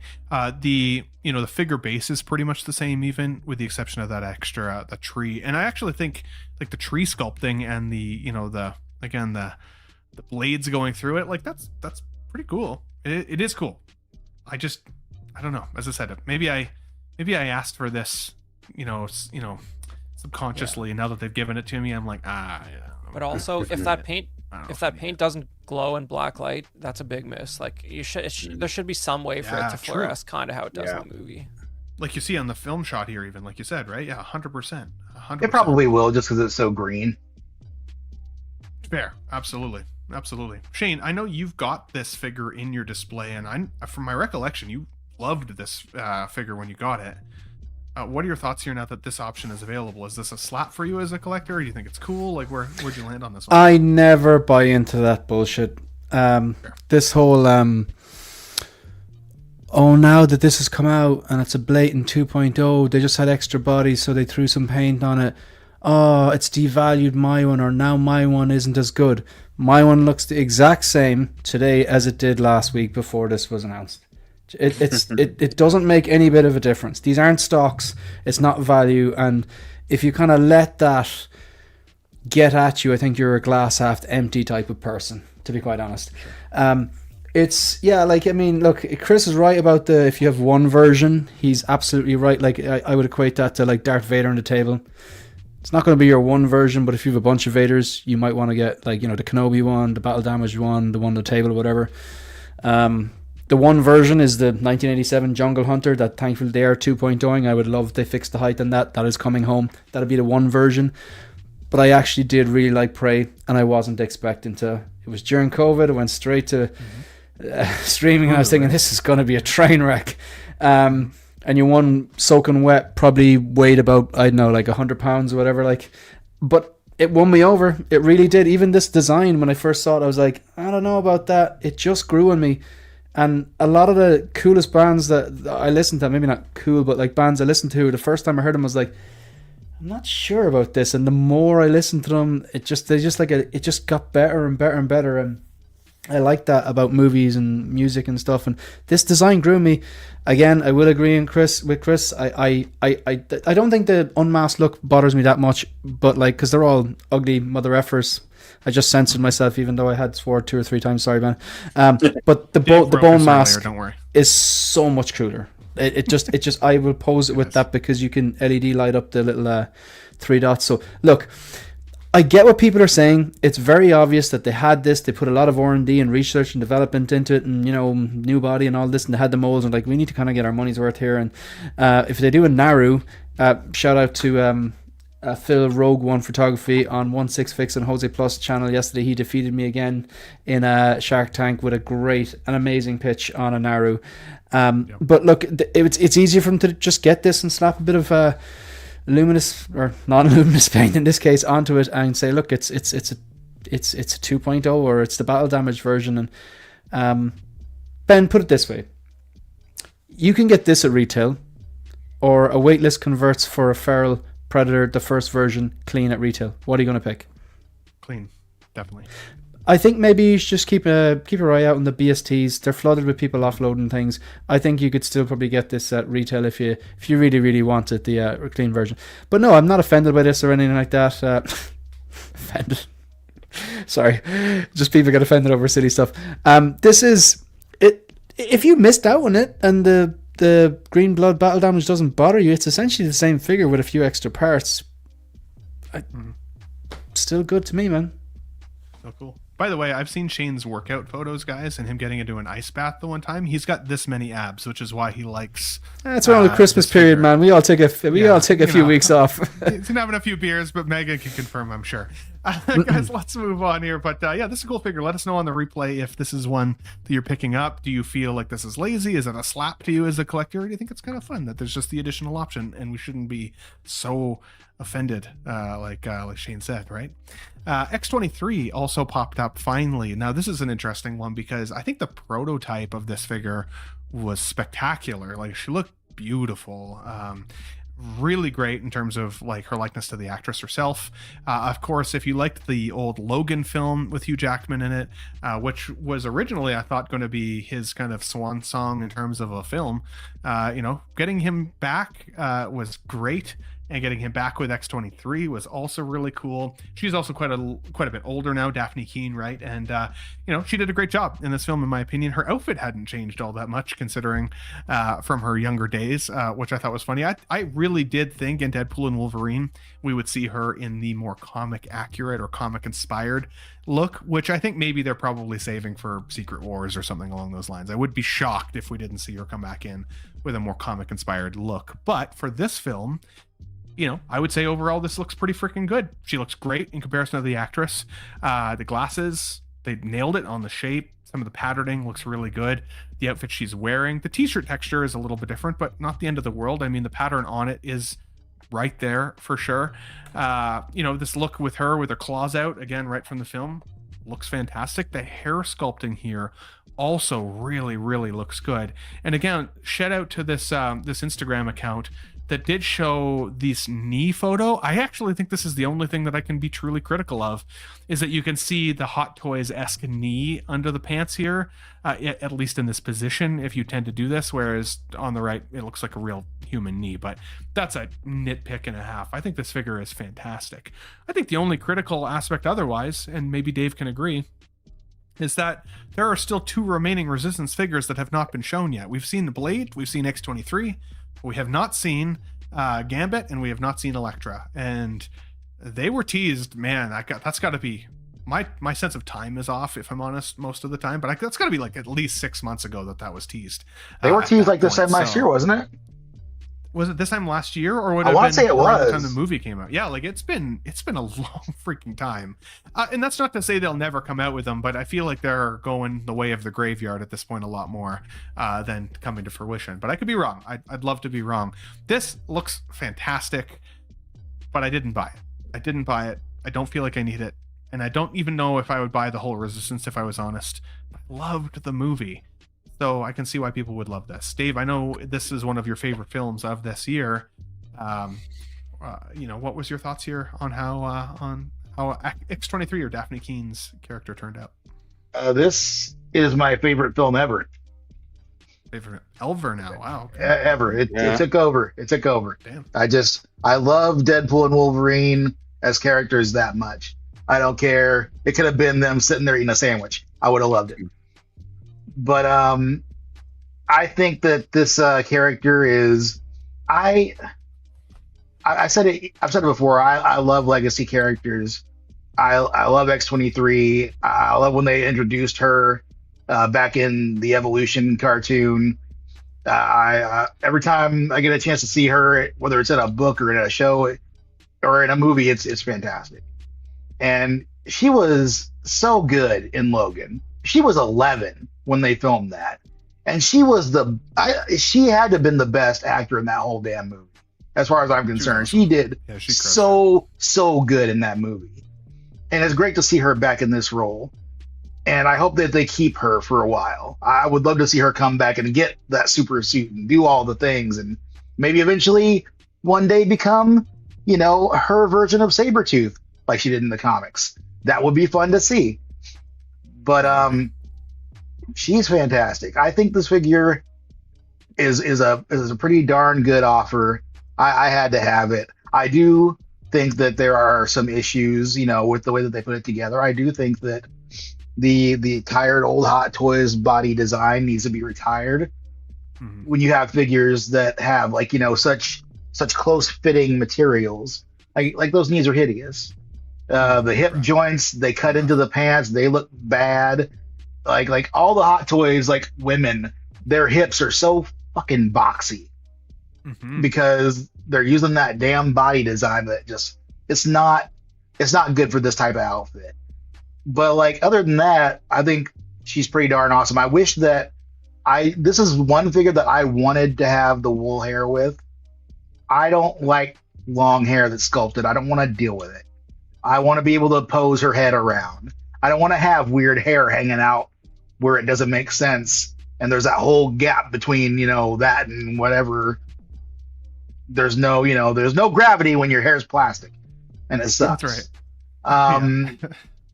And who knows? Maybe this is the one that gets me to go and get it rooted. I don't know. That's a lot of money to spend. I'm considering it. But one problem that I've had with the figures that have the split hair, and I only ever see it with the split hair, is you get that back piece that likes to change color on you. Me too. And I don't know why. I don't know why that is. It doesn't happen with the full sculpts. I've never seen it with that. I've seen people that have it with theirs. I've seen it on my Scarlet Witch has it happening. And it's easy enough to maintain. It's easy enough to clean it and, make it look good. But I don't get why that part of it has it and the rest of it doesn't. It's like, are they using a different material, or I don't know. It's crazy. It's like the color match is just slightly off, but noticeable. Especially under camera, if you're trying to take photos of it, you can see it a lot more. Oh well, not even. Yeah, exactly. It looks like it's dusty, but the rest of it's not, and it's crazy to me. But I worry about that with figures like this. And this is one that I will definitely, be watching closely, and whenever I see it, just get in there with the Q-tip and, make it happen. But for sure, all I have to say, I'm very excited for this figure. I must have her. I want to see her come back. I want her in a super suit. I want all the X-23 I can get. Maybe one day we'll get Honey Badger 2, a man can dream. Do you think it would be weird to still put this with a Logan figure if you didn't necessarily have one of the new yellow and blue suit X-Men, or sorry, Hugh Jackman's? Or do you still think this could pair cool with a Logan? No, she's way too because she's 19 in this movie. She's so much older. She's so much taller. You can't really fudge that. As much of a giant as Hugh Jackman is, you still can't fudge that. So she is still great. She has the same backpack though, so that's good. With the horse on it and everything, that's cool. The shirt's different. I do like how it says 1974. Little homage to Wolverine's birth year. That's pretty cool. But I didn't even know that. Oh yeah, that's the year, October. Incredible Hulk, 180. Cool. Okay. Cool. Good catch. What about you, Shane? You said you had a quick thoughts on Daphne Keene's X-23 here. I got to meet her, by the way, at the last Calgary Comic-Con. She's a really lovely person. Really, really sweet girl. So I'm sure she is. Your thoughts? I just remember we were talking Welcome to Derry briefly earlier on. I just came across something online that the do you know It Chapter 2? The kid, the adult version of the kid who had the overprotective mother who was on the meds just passed away. Yeah. Yeah, jeez, that's crazy. Yeah. 42, I think. Yeah. Yeah, very 40. It's 40. James Ransom.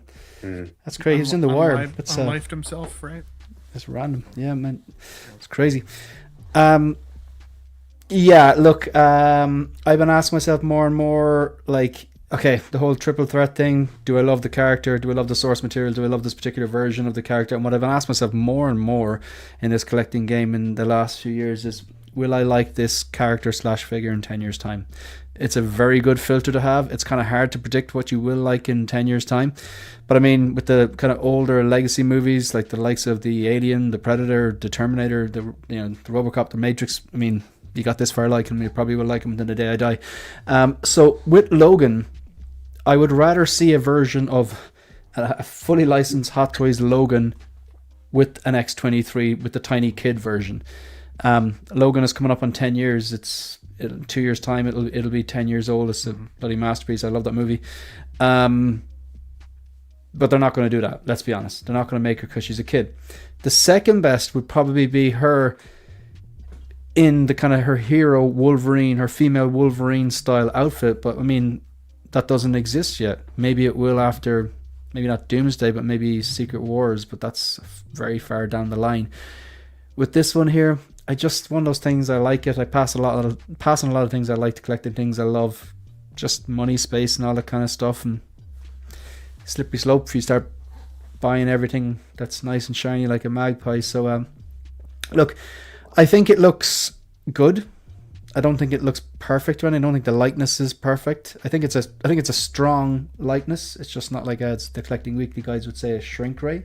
I get what Dave's saying about this one would benefit from the rooted hair, but you got to look after that as well. And I know personally I would not be willing to jump in the queue and to pay the artisan prices for this when I'm kind of more than likely won't get the sculpted version. But like, she does look cool. I like the seamless arms. You know, like I said, the likeness is pretty good. I think the tailoring is pretty good. I like the little accessories with the, the glasses, the backpack, the little horse, and all that kind of stuff.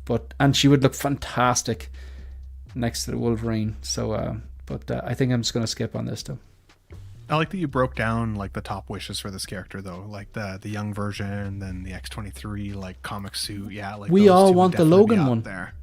Yeah, right. And because so many of us went hard on getting even like custom Logans made when they didn't come, officially made, right? So yeah, this is her 100%. Look that this is how she's gonna dress when she goes see AC/DC or Bullet for My Valentine or something, like, it's not her. Sure.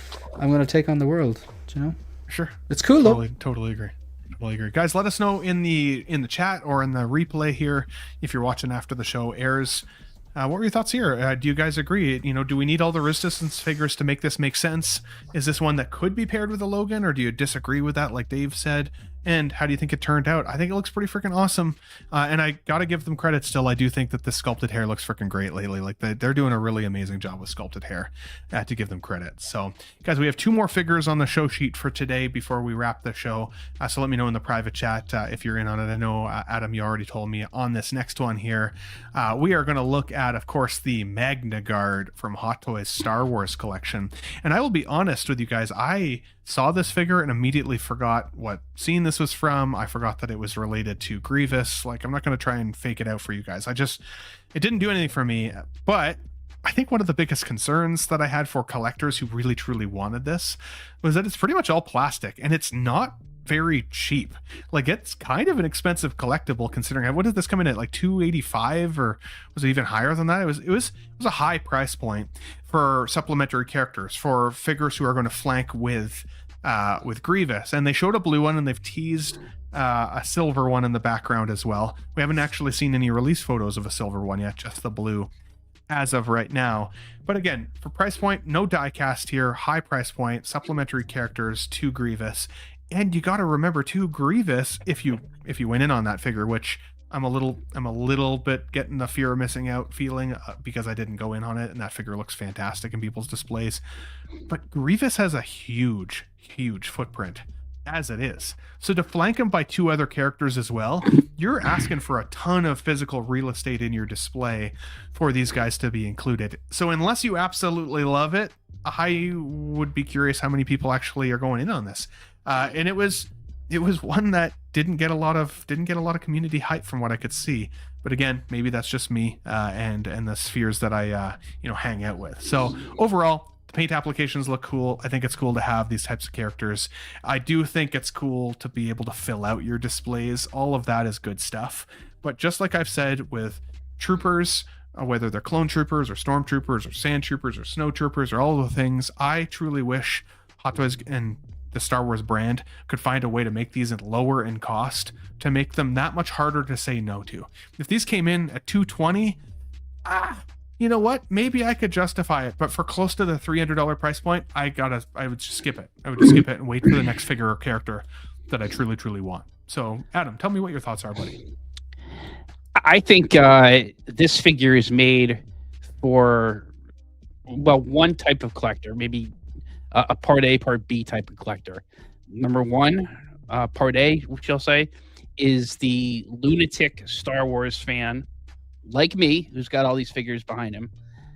But Part B, and to me is the most essential part, after being a lunatic Star Wars collector, is you have to have General Grievous. And if you don't have General Grievous, I don't know why you'd get this figure, because these guys are Grievous's droid flunkies. Now, to your point, I think that Grievous looks like a great figure. I did not get Grievous because it takes up a lot of real estate. He's kind of a chump, I think. I love Episode 3, but he's a chump. And if I'm not, to me, it's a choice in terms of a big figure this past year. Do I want Vader on the table or do I want Grievous? And so I actually had Grievous pre-ordered when Vader on the table came out. And I saw the dimensions of that, and based on my space, I canceled Grievous because I want Vader on the table. To me, that's a more critical figure from episode 3. But the fail, and you pointed it out, of this Magna Guard is that it's not die-cast. And I think it should have had die-cast pieces. Now, if you're not going to give die-cast pieces, then you should have given a lower price point and sold it as a 2-pack. Maybe 2 figures for $425 or something, or $400. Because this is, if you're going to have him, I think you got to have 2 of them. Because that's, when you see a lot of the imagery of Grievous, he's got 2 of the Magna Guards behind him. Right. So I'm not sure this is, it looks good, but I think it might be, I worry it might be flimsy because it's not die-cast. And I just don't think it's, for $285, you can get some really high quality other Hot Toys. I'm not sure why you would get this. You get the Bouch Leia, Bespin Han. If you have a limited amount of funds, why would you just get this? And if you're going to get this, I think you need 2 of them, and you need to have Grievous with them. And it's interesting too, Adam, because I've always said that it's a weird thing. For me, weight equals some value. I don't know what it is. If you bring a non-collector into your display, one of the first figures I have always handed people is my die-cast Iron Man, because it's A, how cool is this figure, and B, feel it. It's got some physical presence, the cold metal, right? It feels like a shrunk down version of what you would expect touching an Iron Man suit to feel like. And then I think if you picked up this adjacent to it, this might feel kind of cheap, if I'm honest, considering still the cost, which is crazy. But you also make a good point. Who buys this if you don't have the Grievous?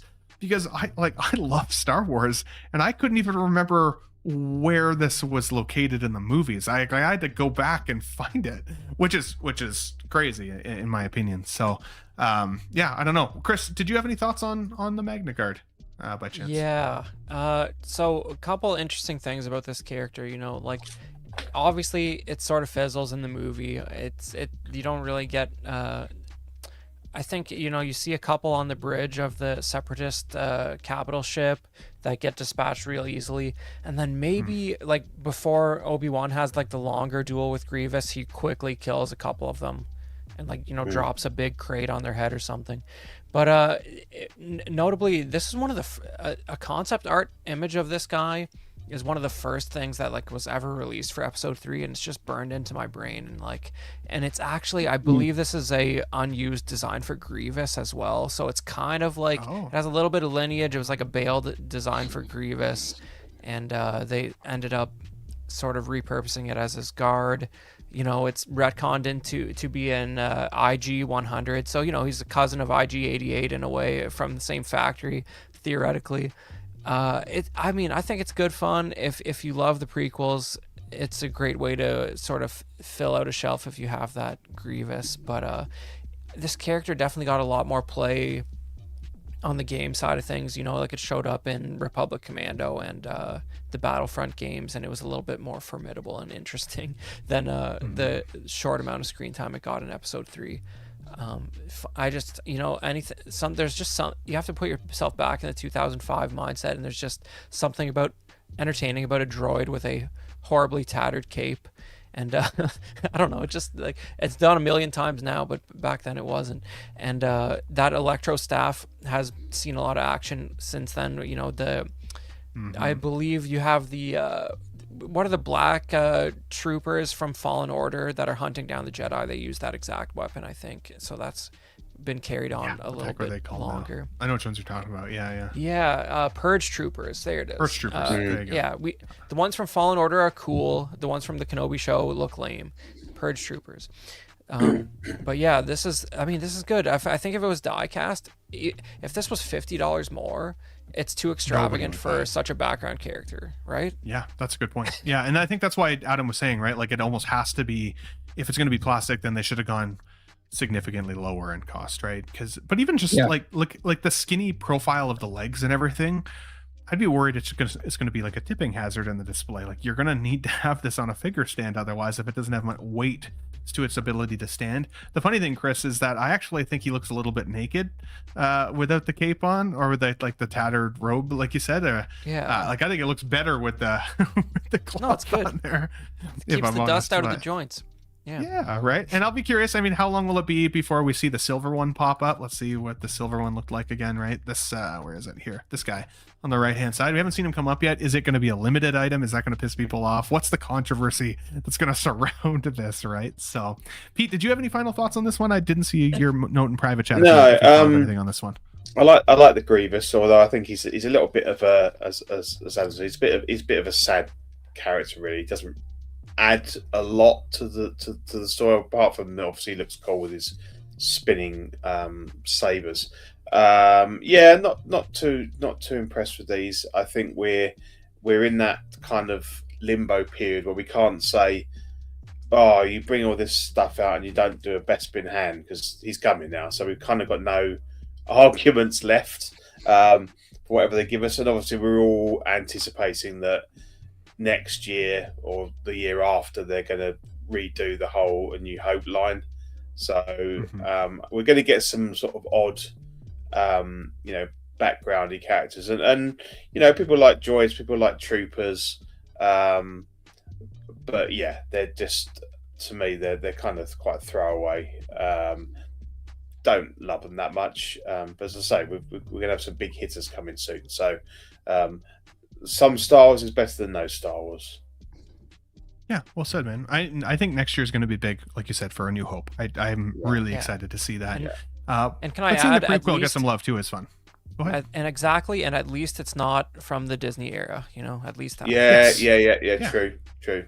It's bad when you look and you see that the biggest of all of the Star Wars franchises, the Mandalorian's got like twice as many figures as any of the original trilogy or anything. Mandalorian, it's like, really? the Ahsoka line, even like it got it a bunch. For sure. Crazy, but for sure. Guys, last but not least of the day, we've got Tom Holland popping up once again from Avengers Endgame. This is a 2.0 figure, so we've seen this figure, of course, in the past, but now we're getting a chance to get the updated version of it. And of course, we're looking today most specifically at the artisan figure that's been released, but there was a sculpted version of this one that came out as well. I gotta give Hot Toys credit. I feel like every sculpt I've ever seen of Tom Holland, I've always thought, wow, that looks a lot like Tom Holland. Oh my god. And then the next one looks even better, and the next one after that looks even better, and like they keep dialing him in, but like they still are able to nail this guy's likeness pretty aggressively. And you can see the photo differences from the proto to the final. I do think that they up to the ante a little bit with regards to how battle damaged he looks, and there's a few photos, might be the lighting, it's hard to say, that he almost looks a little on the dead side, like a little on the pale side with how big the bags are under his eyes and such. But like overall, seeing him posed up with Tony Stark or up against Thanos is pretty cool. Seeing him here next to some of the film shots, I think, is a cool indication of how close it is in some ways and how, it could use a little bit of work in others. For me, the artisan hair, I'm 50-50 on it. I still think that I prefer sculpted hair on figures just to begin with, because there's no maintenance. I also think that they can nail the shape of the hairstyle better in a lot of ways with sculpted. But I can understand the appeal of having kind of the rooted look that can give it potentially a little bit more lifelikeliness, if that's a word.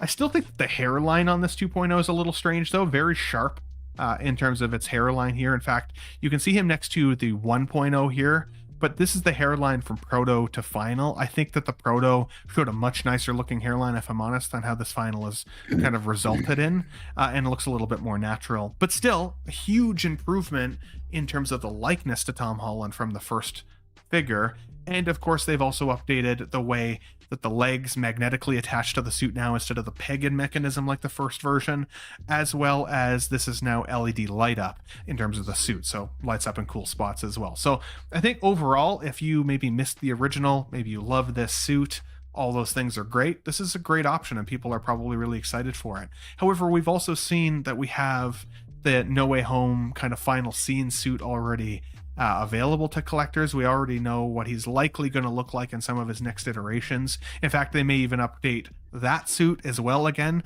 So there's a chance that this suit's already almost two representations old in comparison. So I'll be curious to hear what you guys have to say, whether it's with regards to this suit itself, the figure itself, or the Artisan line. Are you guys still bought in on the Artisan? Does that make sense to you, especially based on the price point?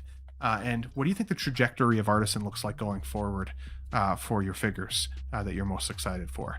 Adam, I didn't see if you said here, buddy. Any thoughts here on Spider-Man Endgame Artisan figure? I think Hot Toys is really dialed in on Tom Holland's head sculpt. I think it looks excellent. I have the version of this suit from No Way Home. The color scheme on the spider on his chest is it's gold, so I'm happy with that. That's why I didn't pre-order this. But I think if you missed out on that, I think this looks really good. What I think is kind of less, I've seen less heralded about this, but I did see in maybe it was Figure Hideout's video that this is the second figure I've seen, the third figure, excuse me. The armored Batman has this. The most recent Iron Man has it, and now the Spider-Man has a USB preach at him wired eyes, and actually eyes and throughout the body. I think that's finally that's a great innovation. Moving away from those just terrible button cell batteries. So I don't know why you would have, if you're getting this figure, and certainly if you're getting the Artisan version, why would you would not display the Tom Holland head sculpt, and why you would have the mask for this figure. But nonetheless, I think that's a good innovation moving forward, and that just again tells me that we're going to be seeing a lot of 3.0s or 4.0s, whatever number they're at for many of these Iron Man figures, and some other figures that we have that you would like to see the light up eyes and light up features. The wired USB plug-in is coming. Agreed. Well said, buddy. Shane, what are your thoughts here now on Artisan figures, now that we've seen quite a few Artisans come to fruition? There's still a few kind of in the chamber that haven't made it out yet. Is this something that you're feeling impressed by, neutral on, and how do you think this figure turned out overall? The gap between in-art rooted hair and Hot Toys Artisan rooted hair, it's not even close. In-art just do better rooted hair. When it comes to the Artisan line, it's a gamble. There's more L's and more misses than there are hits and W's. The only one I have in hand is the Artisan Black Widow, and I thought, having seen other Artisan figures, for example the Heath Ledger Joker or the Endgame Wanda, the volume. There's a lot of volume. I'm not even talking about the QC issues with the glue and stuff like that. Like every company has a bit of that, but I'm talking about just the kind of the volume and the way the hair sits. I really wasn't impressed by. I think Hot Toys tends to give too much volume, and the shape of the volume of the hair is not great. However, I thought I was going to have to cancel, and I don't typically cancel figures, the Black Widow Artisan, but it turned out bloody great. I was very impressed by it. And then I thought, when it got into, I was like, okay, maybe these blogger ones I'm watching, they all have really good ones. I'll wait until my copy comes in, and I was really, really happy with it. I even critiqued it wrongly. I was too harsh in my review, because I was like, I don't think this style, while they've nailed the color and the hair looks great, I don't think this actual style, I think it's too curly. However, having watched Iron Man 2, rewatched it, when you first see her when she gets in the ring with Happy, her hair is kind of wavy. But when she puts on the suit and she does the hallway scene, her hair is actually significantly curlier. So I stand corrected. It's pretty damn good.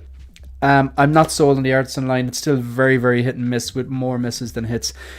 This one I was very skeptical about. I'll talk about the hair first and then the figure next. Really quickly, I thought really short-haired figure. You could probably just go sculpted on this one.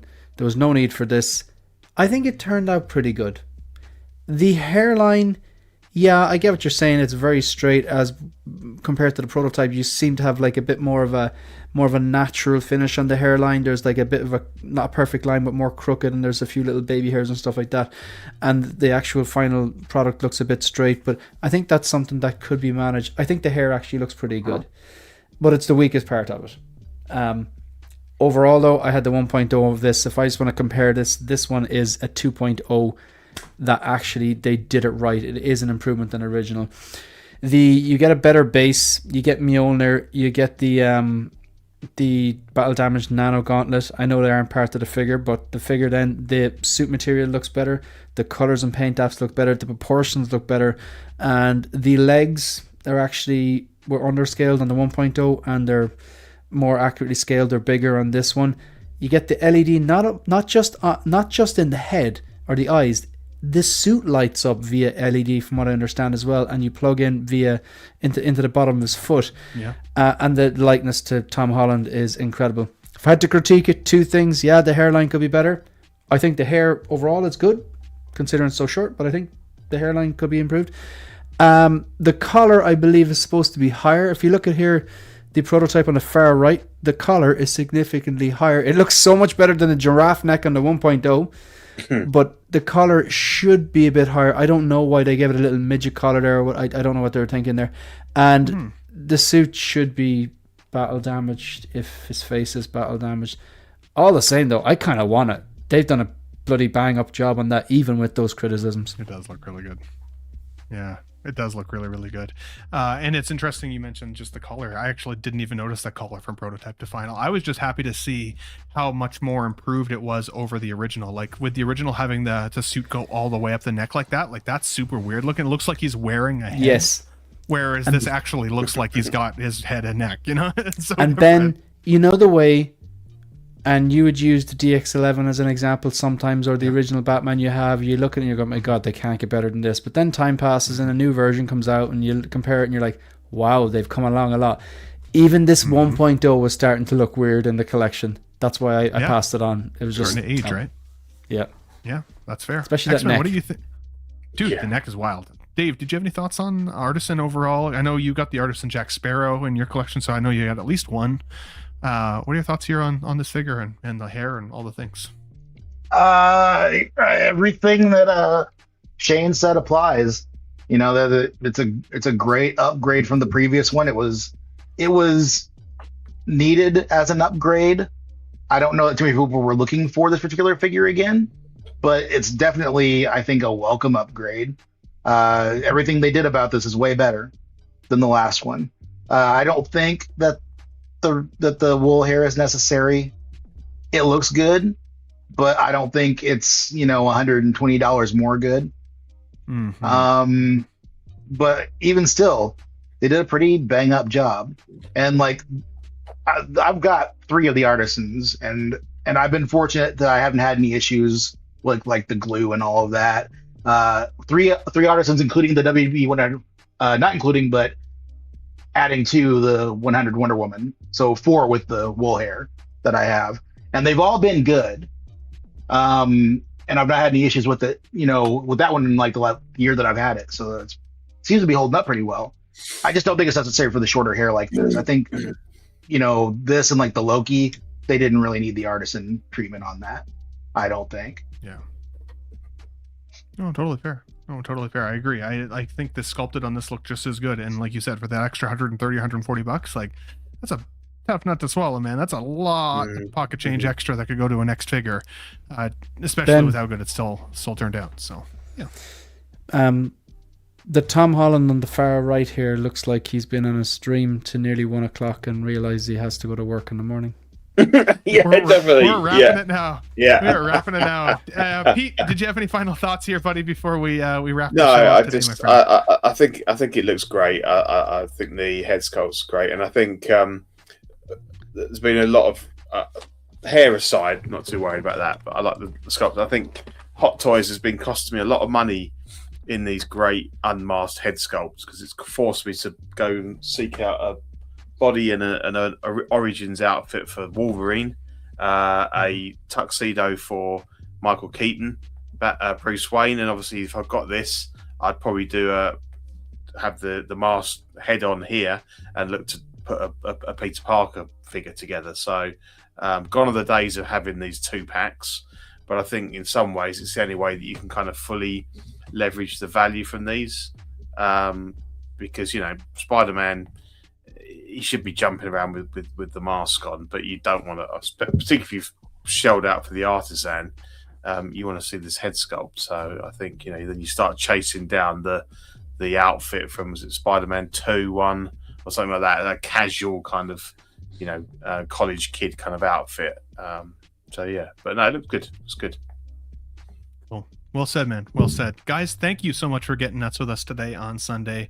Thank you to my panelists for the extra long show today. Great topics, though, so it was hard to get away from some of those subjects because I'm like, man, I was really enjoying the chat with you guys today. So thank you so much for taking the time, especially the guys who it's much later there. It's only 6 o'clock for me, but I haven't eaten today, so I should probably do that here shortly after. But before we go, Chris, since we didn't get a take on you on Spider-Man, can you give me your thoughts on what you shared with us here, buddy? Dude, just before we headed out, I wanted to plug a couple things. I have been lucky enough to do a little bit of writing for Heavy Metal lately, and I got a couple new articles up on their site. If you just search Heavy Metal Magazine or Heavy Metal Chris Porteous, you can find them. I had an awesome chat with Academy Award winning set decorator Roger Christian, who is a big comics fan, and he talks about his work on Alien and Star Wars and reading the new issues of Heavy Metal and some of his favorite artists and what inspired him. So, I would really appreciate it if you check that out, because they keep an eye on what gets a little bit of traction on the website. But that's all for me, Ben. Thanks very much for having me on. That was a great show. Dude, always happy to have you here. Happy holidays to you, man. Merry Christmas to you and your family, and everybody that surrounds you in your life there, of course. Mr. Adam, Adam 12th, anything coming up for you, buddy, that you are excited to share with the group before the new year hits for us all? Well, first of all, Ben and everyone in panel, everyone in chat, Merry Christmas, Happy Hanukkah, Happy New Year, have a great holiday season, whatever you celebrate or don't celebrate. Just enjoy the final 2 weeks of the year. First of all, Chris, that's awesome about Heavy Metal. I remember reading that growing up, and of course seeing the original Heavy Metal movie. That's just an iconic 80s film that I loved. We're celebrating what I call we have our last night of Hanukkah tonight, and then on Wednesday night and Thursday we celebrate Jewish Christmas. Now you ask, what is Jewish Christmas? Well, very simple.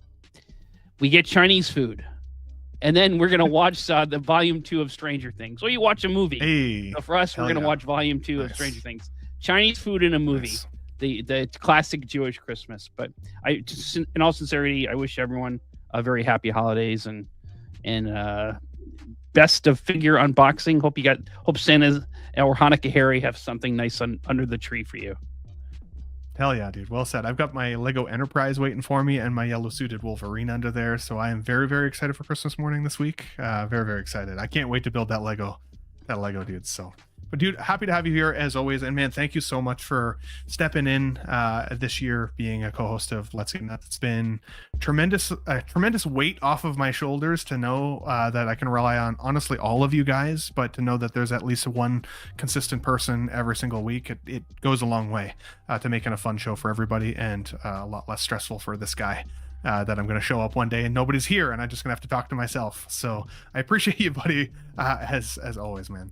Johnny Chronicles with a $4.99 super chat. Dude, thank you so much for your generosity there right before the new year. Dude, I really appreciate that. He says, thanks for the entertaining panel today, Ben, and Merry Christmas to the panel and chat. God bless. Dude, thank you so much. Let's give you an official thank you. Thank you. Thank you. Oh, thank you. Thank you. Thank you. Thank you, good sir. Thank you so much. Mr. Shane, I know you've got a poll up right now on your channel, I believe, with regards to figure of the year. Anything coming up for you over the holiday or that you want everybody to know before they roll out? Yeah, thanks for actually mentioning that. The around this time of year, I do the 12 days of Christmas. So I do a video every day for the 12 days of Christmas, starting obviously on Christmas Day and ending, I think it's January 5th. So I've got 12 titles lined up. So I'll be recording probably bones of 6 videos between the 23rd and the 24th. get up and do those, and they'll be posted and scheduled at the same time, probably 3 p.m. Greenwich Mean Time. So they'll be going up on the channel. The Hope Show will be up on the channel as well.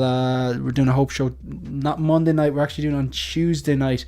This coming week, so it'll be the last one of the year, I think. 23rd, 22nd, 23rd, 24th. Might get New Year's Eve. I'm not sure, depending on what I'm doing New Year's Eve. But yeah, that'll be on Tuesday night as well. The poll is for one of the videos is the best 1/6 scale releases of the year, and I want to get a complete collector's view on it. Because I will be doing one which is just purely selfish and will be my own subjective views about the 10 best figures I think were released. So I want to kind of distinguish between those two videos. And then finally, in December, all of the channel revenue from YouTube, super chats, super thanks, any ad revenue or revenue from channel memberships will be added up, and when YouTube pays out in January, it will be given to CHI Ireland, Children's Health Ireland. They're a charity organisation that work with sick children to try to get them life-saving operations, stuff like that. So I've done it for the last 4 years or 3 years, and this will be the fourth. So yeah, if you are on, I don't normally ask for super chats, but I will be shamelessly begging for them because it's for a good cause. So yeah, if you're there, give me your money. Thank you. Well, it's not really for me, it's for the kids. Yeah, so much appreciated. Thanks. I really enjoyed do it for the kids. Yeah, pull at those heartstrings. I'm going to blatantly shill, as they say, for those kids. So it's every little helps. Yeah. So thanks very much. I really enjoyed tonight, man. It's nice to be able to come on a show and just have a few beers and not have to worry about managing the chat and all that kind of stuff. So thank you. Oh yeah, dude. We've already had years of friendship. We'll always have 800. I love you, buddy. Thanks for being here as always. Always have 800. Oh yeah, man. Mr. Pete, same with you, buddy. Years of friendship already invested. Your display back there is looking crispy, and well, I know you are tired. Is there anything coming up for you, good sir? I know you said that OFAC is a little bit more on hiatus at the moment, so we would be happy to have you on Let's Get Nuts more and more in 2026. Yeah, who knows? Who knows what's happening with OFAC? I need to sort of kind of get together with Ian in the new year and see if he's kind of. I think there might be a future with me and Aaron. Aaron's keen to do it, so then Ian can just sort of pop in as and when if he wants to. So yeah, I think this probably be my last stream of 2025. So just to say, it's been great streaming with you guys on different shows and things, and great show tonight. And thanks for everybody watching, listening. Hope you all have a fantastic. I'll say Merry Christmas, Happy Christmas, but obviously, hope you all get a little bit of time off over the next couple of weeks to spend with your friends and family and just chill out and kind of de-stress from work, because we're all really busy and really stressed. And I'm just looking forward to having.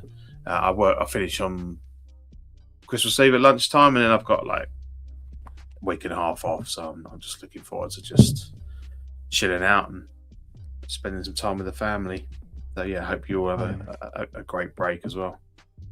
Yeah, you too, buddy. You too. Merry Christmas to you and your family. I was considering this is going to be likely my last live stream of the year. Yeah. Official live stream anyways. I was thinking for the channel members, I might do just like hanging out with Ben, backstage live stream over Christmas when I'm unboxing the Lego Enterprise and some of that kind of stuff. Nice. Just so just to hang out with you guys and shoot the shit about random life stuff. So if you're a channel member, if that's something that you think would be fun, let me know and I'll set it up over the holiday, because I'm off for 11 days. So it would be cool to just hang out with some of you regulars and hang out. So nice. Dude, thanks for being back, and again, can't wait to stream with you a little bit more in 2026, good sir. Yeah, definitely.